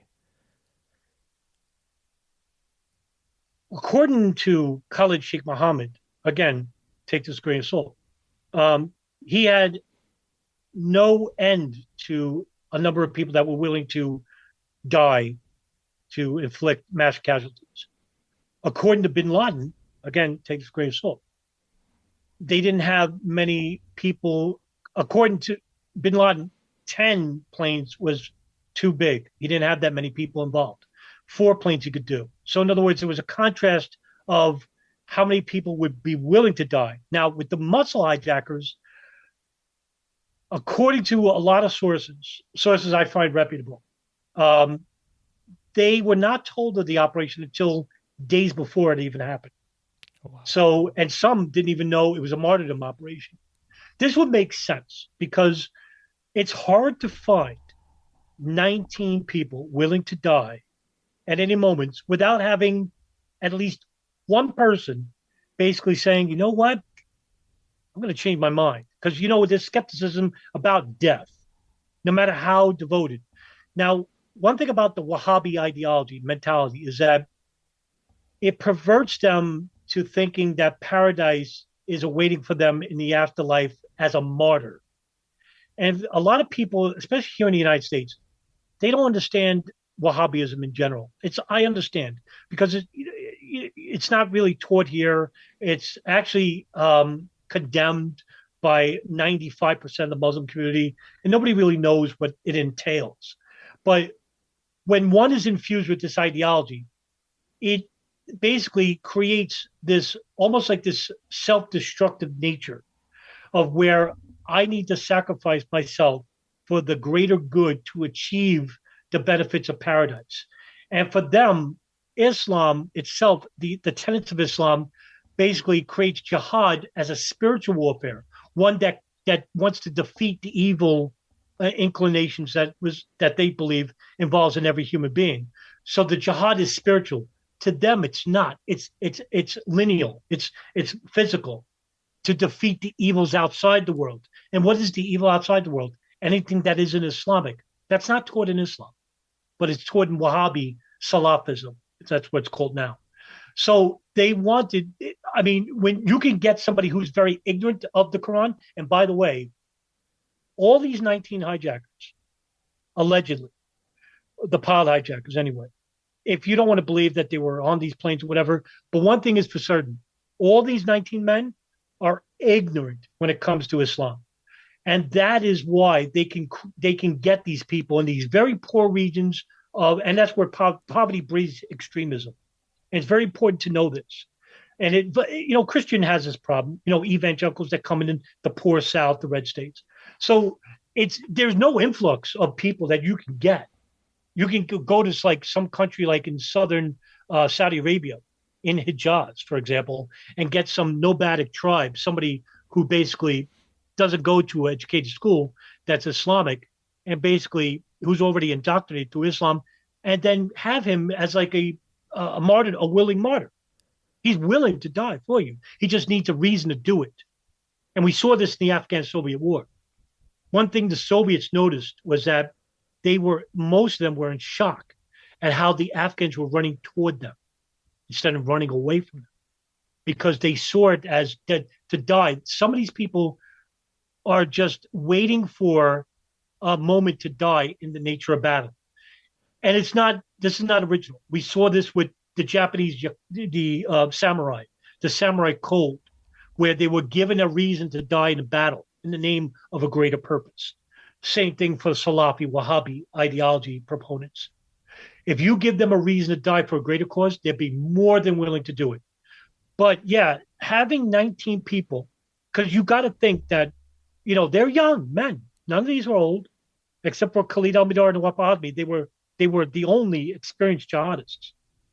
But yeah, I would, not to go off on a tangent, Chris, but yeah, it's tough. I don't think they had many, but they would be, they didn't have the time, but they could go to like these poor regions in, say, Southeast Asia or Saudi Arabia, and they could get them. But the details wouldn't be afforded to them. They just have to be told, listen, you're going to die in this project, and that's that. But the muscle hijackers, all they need to do is stop the Pashas from revolting. That's all. So whether they knew about it or not, it's an argument to be made. But I don't think all of them knew. I think most of them knew. But were they willing to die? That's a good question. We don't know because they're all dead. Mm-hmm. It really seems like the toughest thing would be to find people who were capable of going to flight schools, learning how to maneuver a plane. I gotta believe that would be the toughest challenge, is to find people that were capable of doing that. And I mean, even wasn't there actually one person who Al Qaeda had pegged to fly a plane, and that man actually ended up dropping out and leaving the United States? The name escapes me now. But yeah, that just seems like the toughest part. The muscle hijackers that you mentioned, yeah, it seems like you could get more available people that can do that job, but flying a plane's like a whole different matter. I want to dare and say, was it Niz Khan? Might have been. Yeah. He would come out later. I think he was interviewed by an American media. I forgive me, I don't know who he was interviewed by, but he came out on video and said that he was involved with the plane's operation and that he backed out at the last set. He's not the first. Mm-hmm. There were others. And this was what leads me to believe it wasn't just 4 planes, that it was much bigger. Mm-hmm. And I could provide evidence for this. For example, I made a podcast regarding a flight called United Airlines Flight 23. A lot of people don't know this because it wasn't really reported in the media big time. I don't know why. Should have been. Anyway, this plane on September 11th, 2001, was going to take out a JFK. And when it did, it was going to go to, I want to say San Francisco. So it was on the runway. It's about to leave. Word came in through the executive offices of United Airlines. Gerald Arpey was the CEO. Gave out the warning, don't take off all grounded airlines. He was the first person, and I just want to make this clear. Gerald Arpey is a hero. He was the first person in the United States to call for a stand down, but it was only a stand down for United Airlines. But when United Airlines Flight 175 crashed into the South Tower, and that they heard that United 93 was missing, he took it on his own and said, all planes, nationwide stop for United Airlines. This plane then stopped, went back to the gate. And while they're going back to the gate, there's a flight attendant whose name escapes me, basically gets on the phone and says, I'm sorry, ladies and gentlemen, but we will not be flying out today. Now the word is getting out that the planes are getting hijacked. Well, according to the reports, 3 Arab men or 4 got up and started arguing with the flight attendant. And they started arguing about, we need to fly the plane. I need to get to this destination, what have you, whatever was sent to. But they were very threatening to this woman. So she became very worried. And so afterwards, she called security at the gate and said, could you come to the gate? I'm having a problem. So when it got to the gate, they deplaned everybody. And when everybody left, so did these 3 or 4 Arabs. They just mixed in with the crowd and left. But they left behind their carry-on luggage. So when security got to the gate, they checked to see if there's anything behind, anybody's on the plane. They saw the carry-on luggage. In the carry-on luggage was a flight manual, Al-Qaeda manual, pilot's uniform, box cutters. So I'm sorry, that's not a separate event. That's part of the operation. Now, the FBI knew about this. Now, from what I know, I'm the only person to file a Freedom of Information request regarding the flight manifest for this plane. But I was told by the National Archives that I need to be law enforcement, which is right. I'm looking at information about public people, and I'm only a common citizen, so I couldn't see. But it was brought to my attention from my co-researcher, fantastic DJ Thorough Detonator, Nelson Martins, who basically made a film, and he's made numerous films. And in the film, basically, he showed that those same people on Flight 23 went back when the airports reopened on September 14th, went back and tried to board another plane. So, and one of them was dressed as a pilot. So nobody knows about this. But by the way, he's the only person that I know that reports on the additional attempted hijackings of September 13th, 14th. Well, is that a conspiracy theory?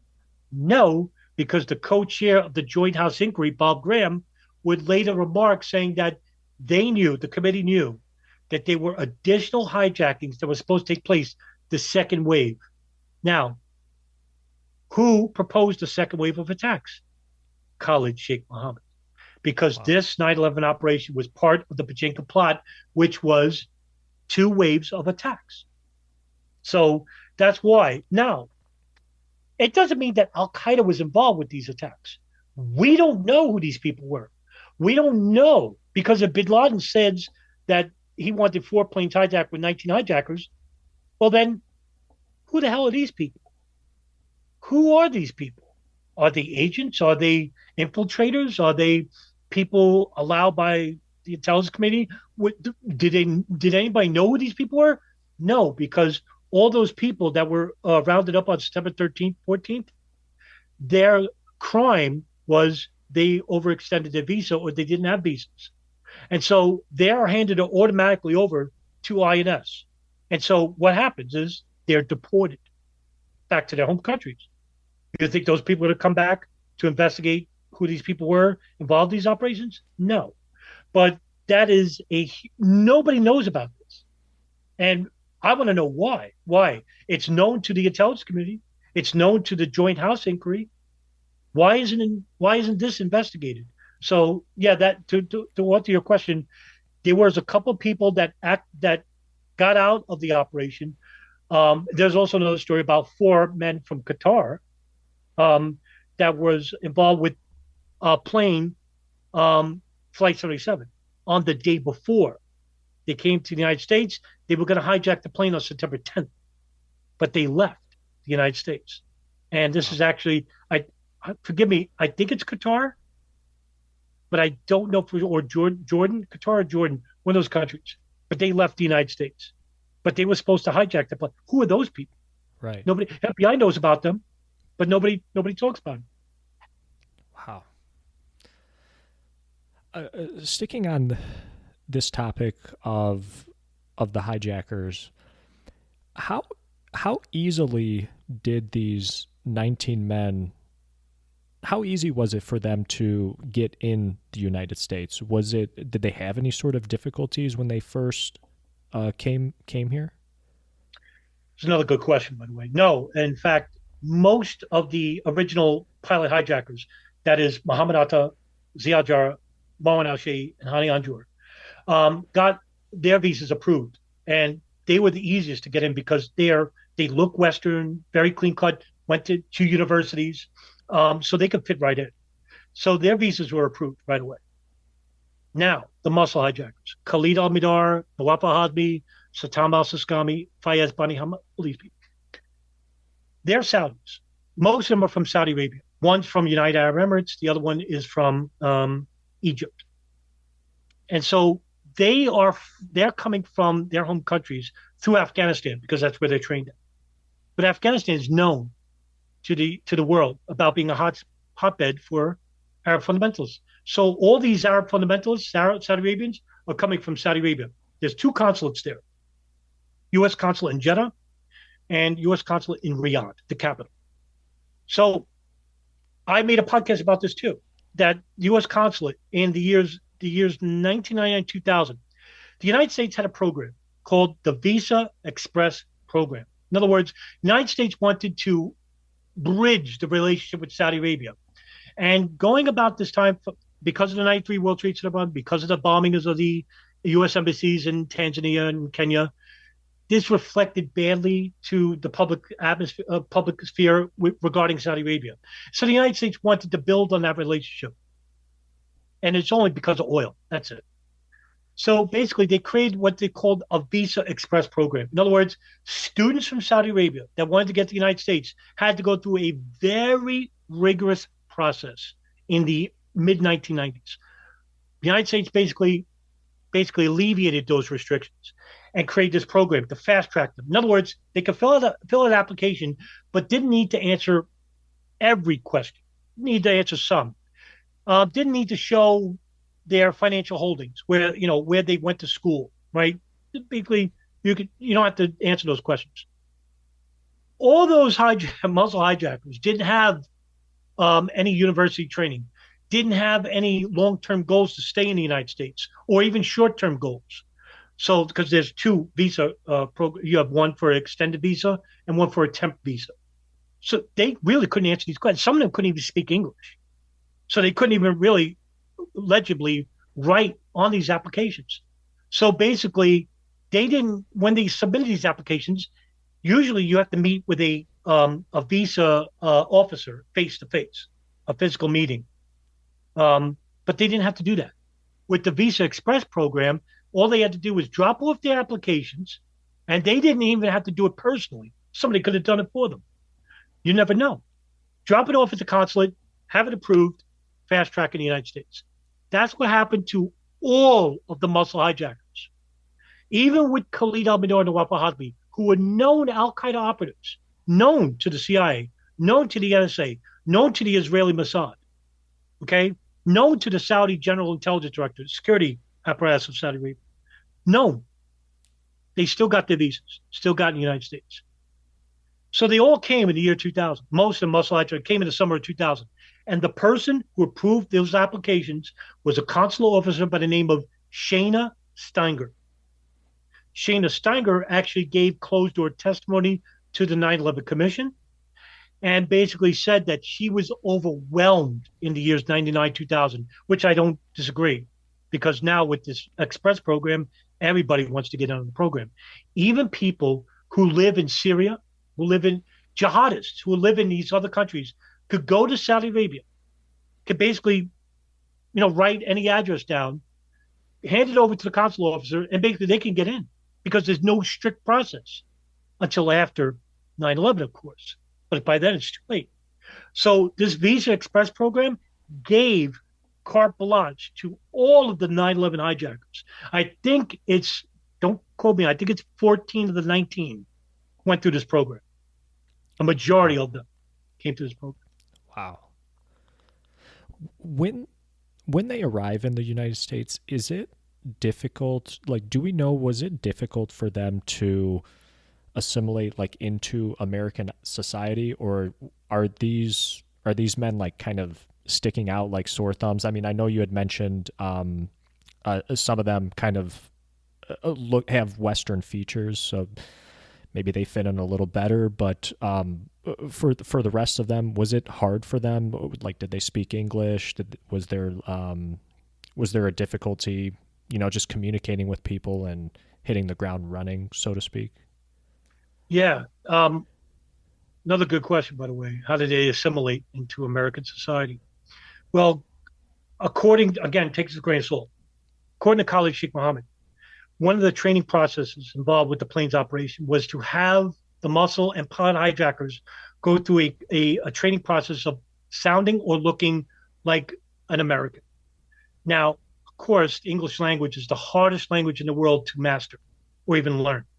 And so a lot of these muscle hijackers had a very huge problem learning just the basics of the English language. But they cut off their beards. They bought like American clothing.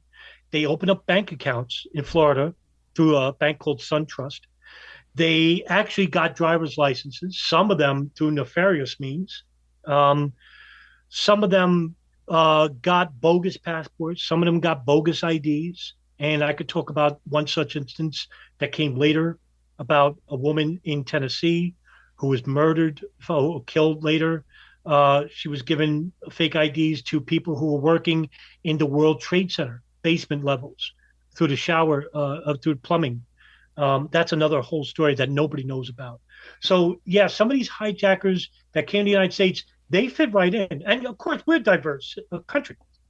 So it's very hard. It's very easy to assimilate. They're very easy, not hard at all.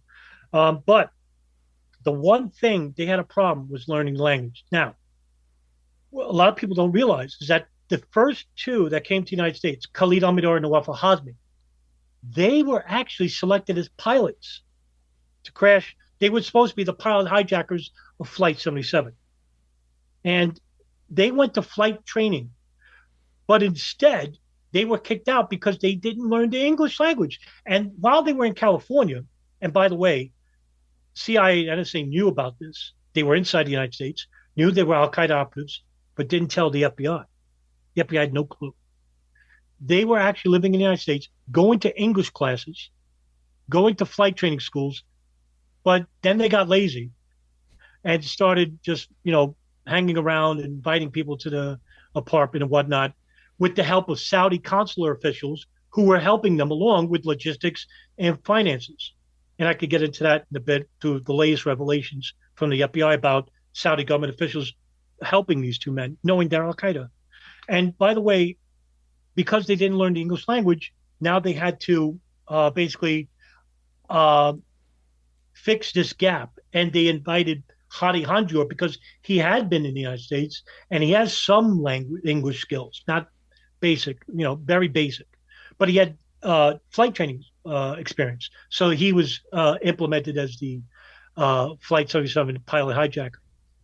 But a lot of those muscle hijackers really didn't need to learn the language, but they had to stay in the United States. So they learned the very basics because they were just muscle hijackers. That's all. Mm-hmm.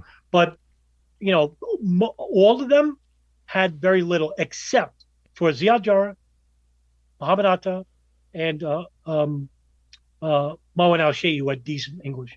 But a lot of them basically didn't have much in the way of understanding the language. But they fit right in the United States. And of the 19, um, who were the first to arrive in the United States? Technically, it's Hani Hanjo, but not for the operation to go to university. But for the operation was Khalid Al-Mihdhar and Nawaf al-Hazmi. Okay. And you had said they come into California. Yes, from the Malaysia meeting that we talked about previously, it was known to the NSA that they were coming to the United States. And this is where the real big conspiracy happens because the NSA and CIA knew that these two men were involved with, at some level, the bombing of the USS Cole, at some level, the embassy bombings. They knew they fought in Chechnya against the Soviets as part of Al Qaeda in the Balkans. So these two guys had the longest experience with Al Qaeda. And, I don't need to tell you because we said throughout this interview that Al Qaeda was at war with the United States. Why didn't these agencies tell the FBI, say, hey, listen, could you basically monitor these people and see up to no good? No. What they did was they withheld this information intentionally. And when the information came that they were inside the United States, that they had U.S. visas, because while they were coming to the United States, they overstood at a hotel in Bangkok. And the CIA, according to one source, CIA basically took photographs of the passports. And this is true. The passports were actually faxed to the counterterrorism center at Alex Station. And that's when the CIA knew that, oh, these guys have visas, dual visas. In other words, they could leave the country and come back. So it wasn't temp visa either. So they had this information. Now, the second person to read that cable at Alex Station was an FBI agent. His name was Doug Miller. And he's on loan from New York to work at Alex Station, along with Mark Rossini. And so Doug Miller sees this information. His eyes light up. Holy cow, these guys are coming here. They're dangerous. So he writes up a draft report called a Central Intelligence Report, CIR, right? So he writes up this draft report attached with the photographs of the passports of Khalid Al-Mihdhar, Nawaf al-Hazmi, along with a biography of them being Al-Qaeda agents and their history. So now he wants to send it to the Department of Justice headquarters in Washington, D.C.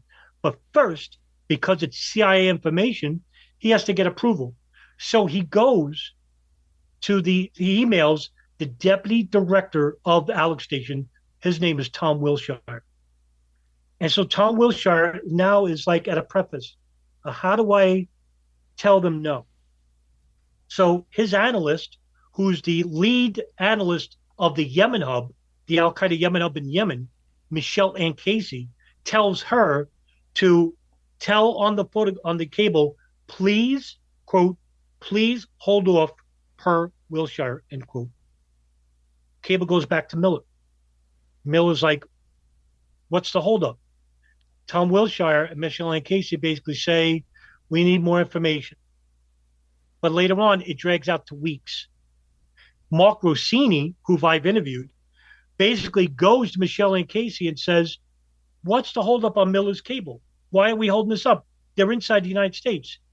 She says to him, now this is according to Rossini, she says to him, it's not an FBI matter. We think the next attack is in Malaysia, which is outside the FBI's jurisdiction. We'll let the FBI know when it's important. And so you can't send this information back to headquarters. And so the FBI didn't. Mark Rossini didn't, under threat that if he did, he would be arrested for sharing information with another agency, as ridiculous as that sounds. So they didn't do it. And so this information is withheld from the FBI. Meanwhile, they're in the United States. More of them are coming later, 2000, all known to the CIA, the NSA, the Saudi General Intelligence Directorate, and the Israeli Mossad. The Saudi and Israelis are conducting their own operations, whether in conjunction with the CIA and NSA or their own, we don't know. But they know about the hijackers living in the United States, and they know about the affiliates helping them. And how do we know that? Is because later on, the Saudis, under the FBI Operation Pent Bomb, and later on Operation Encore, did help along with Khalid Al-Mihdhar and Nawaf al-Hazmi. The Israelis had a bigger intelligence ring, much bigger, the biggest foreign intelligence ring ever in U.S. history. And they used moving front companies, and they also posed as art students to basically get information from the FBI, the Drug Enforcement Agency, and also the art student ring that were monitoring all the 9/11 hijackers and their affiliates throughout the Southwest United States, New York, New Jersey, Florida, Oklahoma, you name it, all there. Wherever the hijackers lived, they were there too. How do we know that? Because there was a report much later, not publicly known, called the Gerald Shea Memo. Gerald Shea, who was a retired lawyer out of San Obispo, California, did an independent investigation about all these art student rings involved with the monitoring of the 9/11 hijackers and also with groups affiliated with the hijackers that were helping them. And so this was a huge, massive ring. And this report went to the Joint House Inquiry 9/11 Commission, and they dismissed it. And while all this is happening, whether they knew it or not, 9/11 hijackers didn't know. So they're operating openly, and they're living openly. And guess who's in the dark? The FBI, the one agency who could put an end to all this if the information is shared. Why didn't the Israelis share? Why didn't the Saudis share? Could have stopped 9/11. Now, I'm not saying this because I'm saying it. Take it, for example, from former senior executive of the NSA, Thomas Drake, who I consider the most important whistleblower of my time. He basically said that the NSA had so much data on all the hijackers, even from Al Qaeda in the mid 1990s, that if shared with anyone, could have stopped 9/11 altogether. Just that agency alone. Now, when you put together the CIA, the Defense Intelligence Agency, who are running Able Danger, who I didn't mention, that's with Anthony Schaefer, big whistleblower I've interviewed, the Israelis, the Saudis, can you imagine the information all these agencies had? I mean, they had the information, but later on, all of these people involved with these operations would complain, not the Israeli Saudis because they went back to their home countries, but the NSA, the CIA would complain they didn't have the manpower and didn't collect the information. When the evidence is the contrary, they had enormous amounts of information, but they claimed that they didn't read it all because they didn't have the manpower.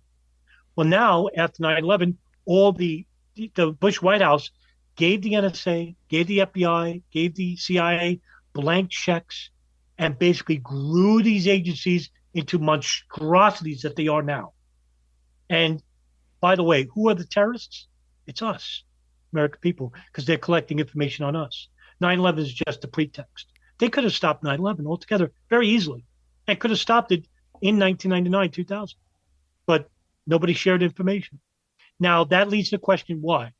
Why didn't they share it? Well, Right. your guess is as good as mine, but it leaves open the door to all types of conspiracies. Oh, maybe they wanted it to happen. Well, maybe they allowed part of it to happen. Maybe they created 9/11 to happen. All these conspiracies. And you can't really dismiss them all, but you could dismiss some of them. But I can make a great argument.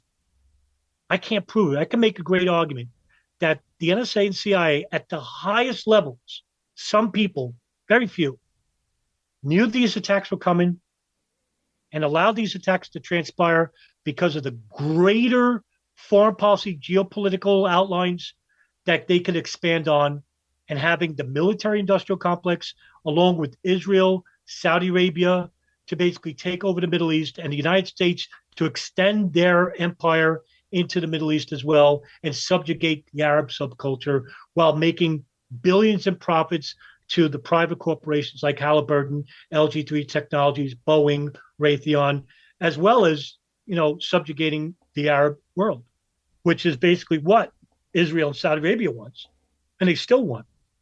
So there's a lot of influences involved with allowing 9/11 to happen. And that's a daring claim I'm making, very daring. I can't prove any of this, of course, but I can make a great argument for it. And speaking of preventing September 11th, I had heard, I don't know if it was an interview from President Clinton, Hmm. that they were very close to getting Osama bin Laden Hmm. somewhere in the 90s. And to go along with what you're saying, uh, would that, if that would have happened, would that have made a difference at all in the events that transpired, taking out Osama bin Laden earlier, like years earlier? Oh, that's a great question, Chris. This is a great question because throughout the mid 1990s, under the Clinton administration, through their national security advisor, Sandy Berger, and through the principals meetings held by the Pentagon and the CIA had brought up drafts about assassinating bin Laden as early as 1993, 92, 93, while he was living in Khartoum, Sudan. One such case officer, a legendary case officer, and he was involved with the capture of a terrorist in the 1980s, Carlos de Jackal, and his name escapes me. Billy Waugh. His name is Billy Waugh. Along with Kofor Black, they captured Carlos de Jackal. But Billy Waugh was asked to come back and track bin Laden in Khartoum, and he did. And he acted like an American journalist runner, like a tourist.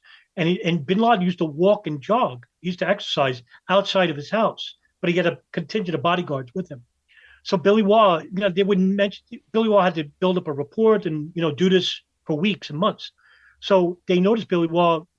Billy Waugh would travel at a distance so close to Bin Laden that he brought up a proposal to the Clinton administration and said, "I could probably kill him with a rock, but I would probably be killed in the process. But I could get close to where I could shoot him and kill him." And the Clinton administration rejected this proposal. Later on, there was while Bin Laden relocated to Afghanistan in '96, there was a proposal that was new at the time, drone strike program. And to most of the Pentagon, this was a proposal that was really assassination program. Now, for those who don't know, the CIA at that time, this sounds ludicrous, wasn't into the assassination operations anymore because of the Frank Church meetings of 1977. Basically, saw that the CIA became this very nefarious black agency. You had John Stockwell, and a couple of others that blew the whistle on CIA conducting these dark operations of assassinating people in other countries. And so the church meetings put the CIA under the ground, so to speak, away from the public eye. But George Tenet, when he was nominated for DCI, Director of Central Intelligence, basically wanted to. He was a visionary. He wanted to bring back the CIA out of the shadows. So when this drone program came to their attention from the Pentagon in '96, they rejected the idea because the Pentagon said, "Why don't you do it? Because this is your type of it's under your jurisdiction. CIA can't conduct.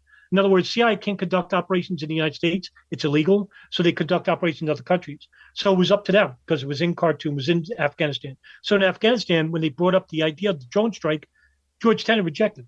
Said, "We're not an assassination project. I'm building the CIA up from the ground again."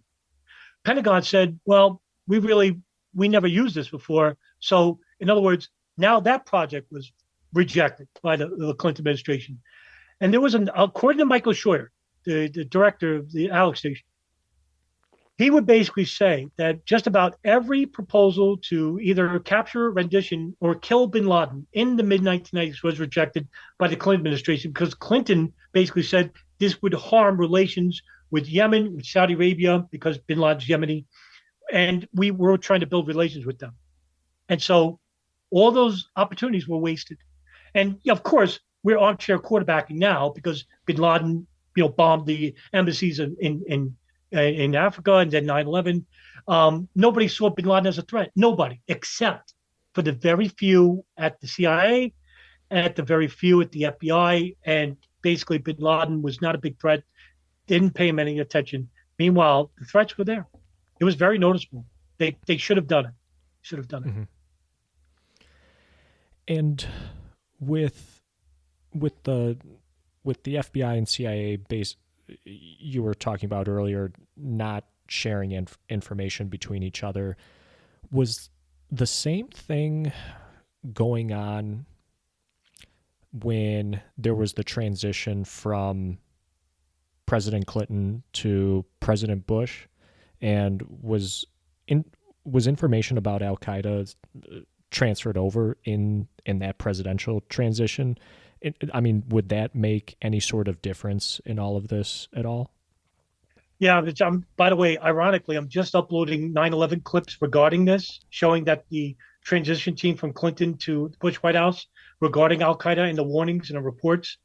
Well, according to the counterterrorism czar, Richard Clark, head of the counterterrorism White House counterterrorism unit, he served under both presidents, Clinton and Bush.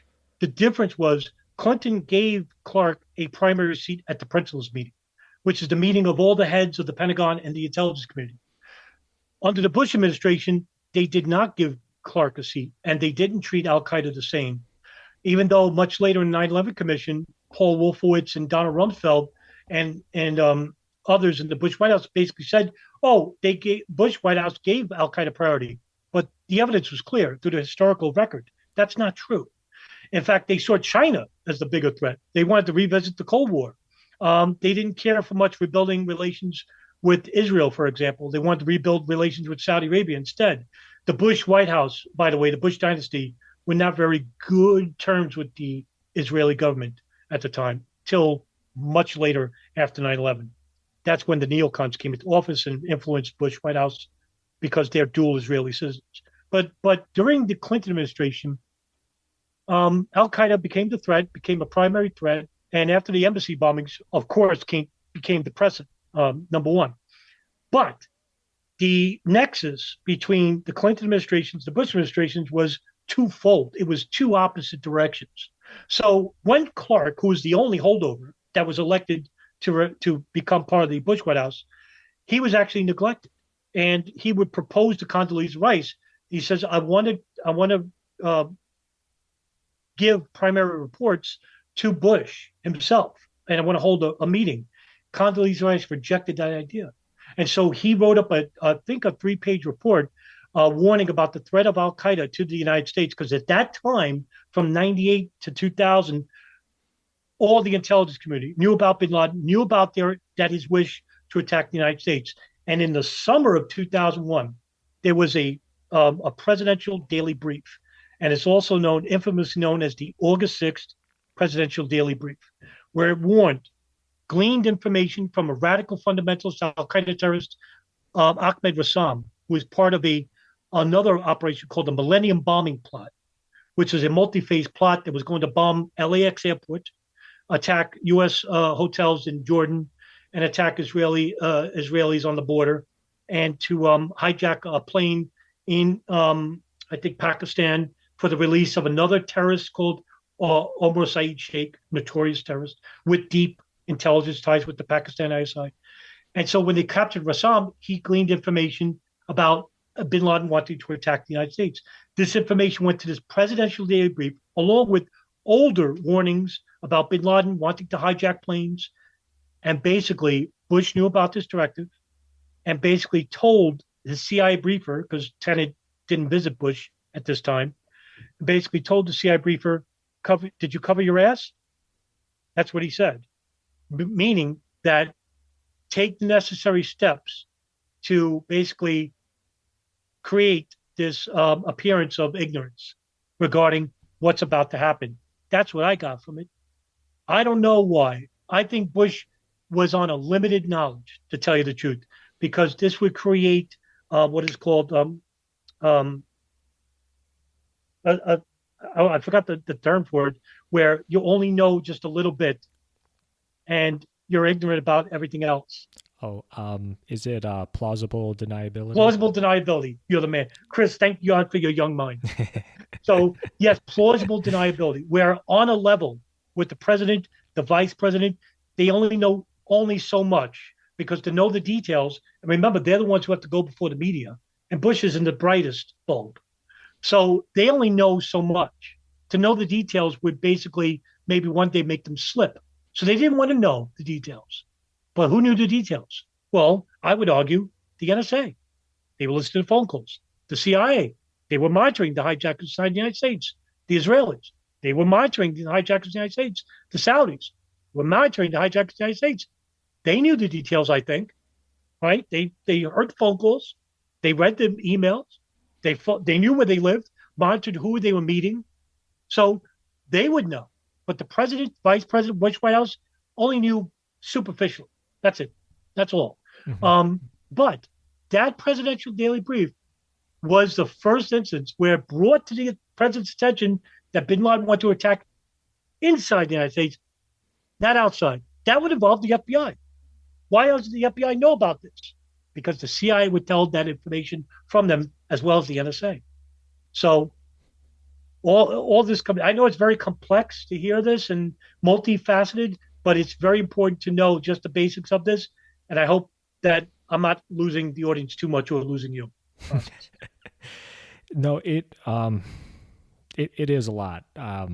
It is very expansive, and a lot of things that growing up, I I had no idea about, and even things just talking to you right now, I'm learning still. Gosh, Adam, we're at. I know earlier I had mentioned about going 2 hours. We're almost at 2.5, and I can keep asking you tons of questions. I'm all for you, young man. But I I actually want to end it here, Okay. and I would love to have the opportunity to interview again sometime in the future, because again we haven't even. I mean, it seems like we've just scratched the surface, Yeah. and we haven't even gotten to the actual day yet. Mm. Mm. But I believe that all the information that you've mentioned here in this interview is of utmost importance, and just understanding like how events came to be. And I don't know if I don't know if people really see it that way. I don't know if you have a comment on that, if people kind of think about the things that led up to that day. I wish you seem to be quite the optimist. I'm a hopeless pessimist, so the glass is half full with me. No, it's unfortunate. And from my experience, yours could be very different than mine. But from my experience of being on viral media, very, very few people talk about what you're talking about, Chris, the geopolitics involved with the finer minutia details and regarding pre-intelligence of 9/11. And this is to me, it's the essence of 9/11. Pre-intelligence. What did they learn and what they didn't share? And how did these people come to conduct these operations? All this plays a part. And it has to be understood in the proper context. It should be respected on. And when after 9/11 happened, about the year 2002, 2003, we started noticing an uptick in the real, like, ridiculous theories. Now, this is not a charge on the whole 9/11 truth movement, and I hate to pick on them, but they are from the 9/11 truth movement, and it's a very small percentage. Now, I would say it's basically utterly destroyed. Nobody really talks about them. I went to Ground Zero last year. I saw some people at the truth movement. I know some of those people from various over the years, and there was maybe 15 of them left. And years ago, 10 years ago, there was about 100, 200. They used to go there, no longer. And the reason why is this: when you keep propagating the same fringe material, no planes, no hijackers, living hijackers, mini nukes, CGI holograms, you learn nothing new because you're only learning from people that cater to your worldview. This is why I'm very anal when it comes to independent investigation and the scientific method that's along with it. You have a duty as a human being to basically share information with your fellow man that can basically act on that information when it comes to criminality. We want to hold people responsible for certain crimes, but you can't hold anybody responsible when you believe something happened. And there's this great quote, and I sound like a broken record usually to people listening to this. There's a great quote by a forensic psychologist named E. Martin Schatz, who wrote the book, JFK Assassination, wrote the book, History Will Not Absolve Us. And the quote goes something like this. It's a long quote, but I'll break it down. The American people are allowed to believe anything, but to know nothing. Because with knowledge, you can act on it. In other words, you can't go to court and say, I believe the hijackers are still alive. Well, the next step would be, how do you prove that? You can't. They're all dead. They killed on the plane crashes. So you can't act on it. You're stuck in a state of paralysis. Now it's up to that person to basically correct those errors and learn information that doesn't cater to their prejudicial worldviews, whether it's religious, politically, racially, whatever. But if you're going by your own worldviews and you only look at certain information, where you're only looking at information that agrees with that worldview, even dismissing information, valid information that is opposite to that worldview. And so it took me years, Chris, to alleviate these human constructs. I'm an atheist, but I'm not an anti-theist like I used to be. I don't vote, so I'm not politically affiliated with any party. Racism, I don't believe in racism. In other words, I don't believe in looking at people through a black and white lens. I look at people through their culture and their moral aptitude. I see it as a much bigger than what they see themselves. So that took me a long time to basically get rid of. And basically, what helped me along was the philosophy, the philosophical nature of Jiddu Krishnamurti, who basically said that we are a singular consciousness, but we're basically too primitive to basically alleviate from the divisive human constructs to evolve and to treat one another. We're still barbaric. We're still primitive. We treat each other as the enemy. And so I'm glad that changed me. That changed me at a very key moment in my life. And it really, I'm so fortunate because I did come from a conspiracy background. I didn't believe a plane did hit the Pentagon, but it was short lived because I took those properties and I played devil's advocate. I said, all right, what really happened at the Pentagon? And so I looked at the physical evidence, the eyewitness evidence, the analytical evidence, technical evidence, and yeah, Flight 77 did crash the Pentagon. But does that mean that I agree with the official narrative purport by the government? No, there's more to it. And we talked about in some parts of this conversation about those conspiracies involved. And to understand that, what you have to look into who these people were, who they were involved with, the intelligence agencies that may have gotten information from them. I mean, it's very expensive, it's very big, but the government knows that. So, in other words, we're fighting a war on two fronts here, Chris. One is a war for information by the federal government, and a war against disinformation regarding these fringe conspiracies that hold us back, not to learn the truth. And it basically, one is a good war, a fight for information. The other one is a time waster. And I wasted so much time arguing with people on Broward Media. And, my co-host of the Dark Hour, Richard Cox, thankfully to him, he's probably one of the most important people I ever met in my life. He basically told me that, arguing with these people is not productive for you. And he saw in me what I didn't see in me, because I have self-security issues. I don't think I'm important. And he saw something in me that I didn't see. And he says that you should build on, your knowledge of what you learned over the years. And he gave the idea for the podcast, Dark Hour. And I'm so glad for him. And of course, my co-researcher, Nelson Martins, and others like Sean Russell, Darren Harvey. There's these two kids, Ben and Eric, from Podcast for New American Center. They're brand new. They're starting to, to expand on what I've been talking about, and they're probably going to do it better than I am. I'm hoping, because that's how you build a movement. My hope was to build to talk about this issue and to build viral media in the hopes I reach somebody, and they take that information, they get a bigger audience, and vice versa. Then you have a branch out effect. That's how you build a movement of action, not a movement of inaction. And regretfully, we've had 21 years of inaction by the truth movement. It's unfortunate, but it's a fact. Wow. Very well said, Adam. And I really, really appreciate you giving me the time today. We had never met. I mean, I just reached out to you on a whim, and just thank you so much for coming on and doing this. And I definitely, yeah, I really, really appreciate it. And thank you so much for all the information. Um, really quick, before we end it, for people who want to get in touch with you, see the work that you do, what are the best places, like your YouTube channel, your Medium page? I know you're on Twitter as well. I'm easy to find. By the way, thank you so much for having me on.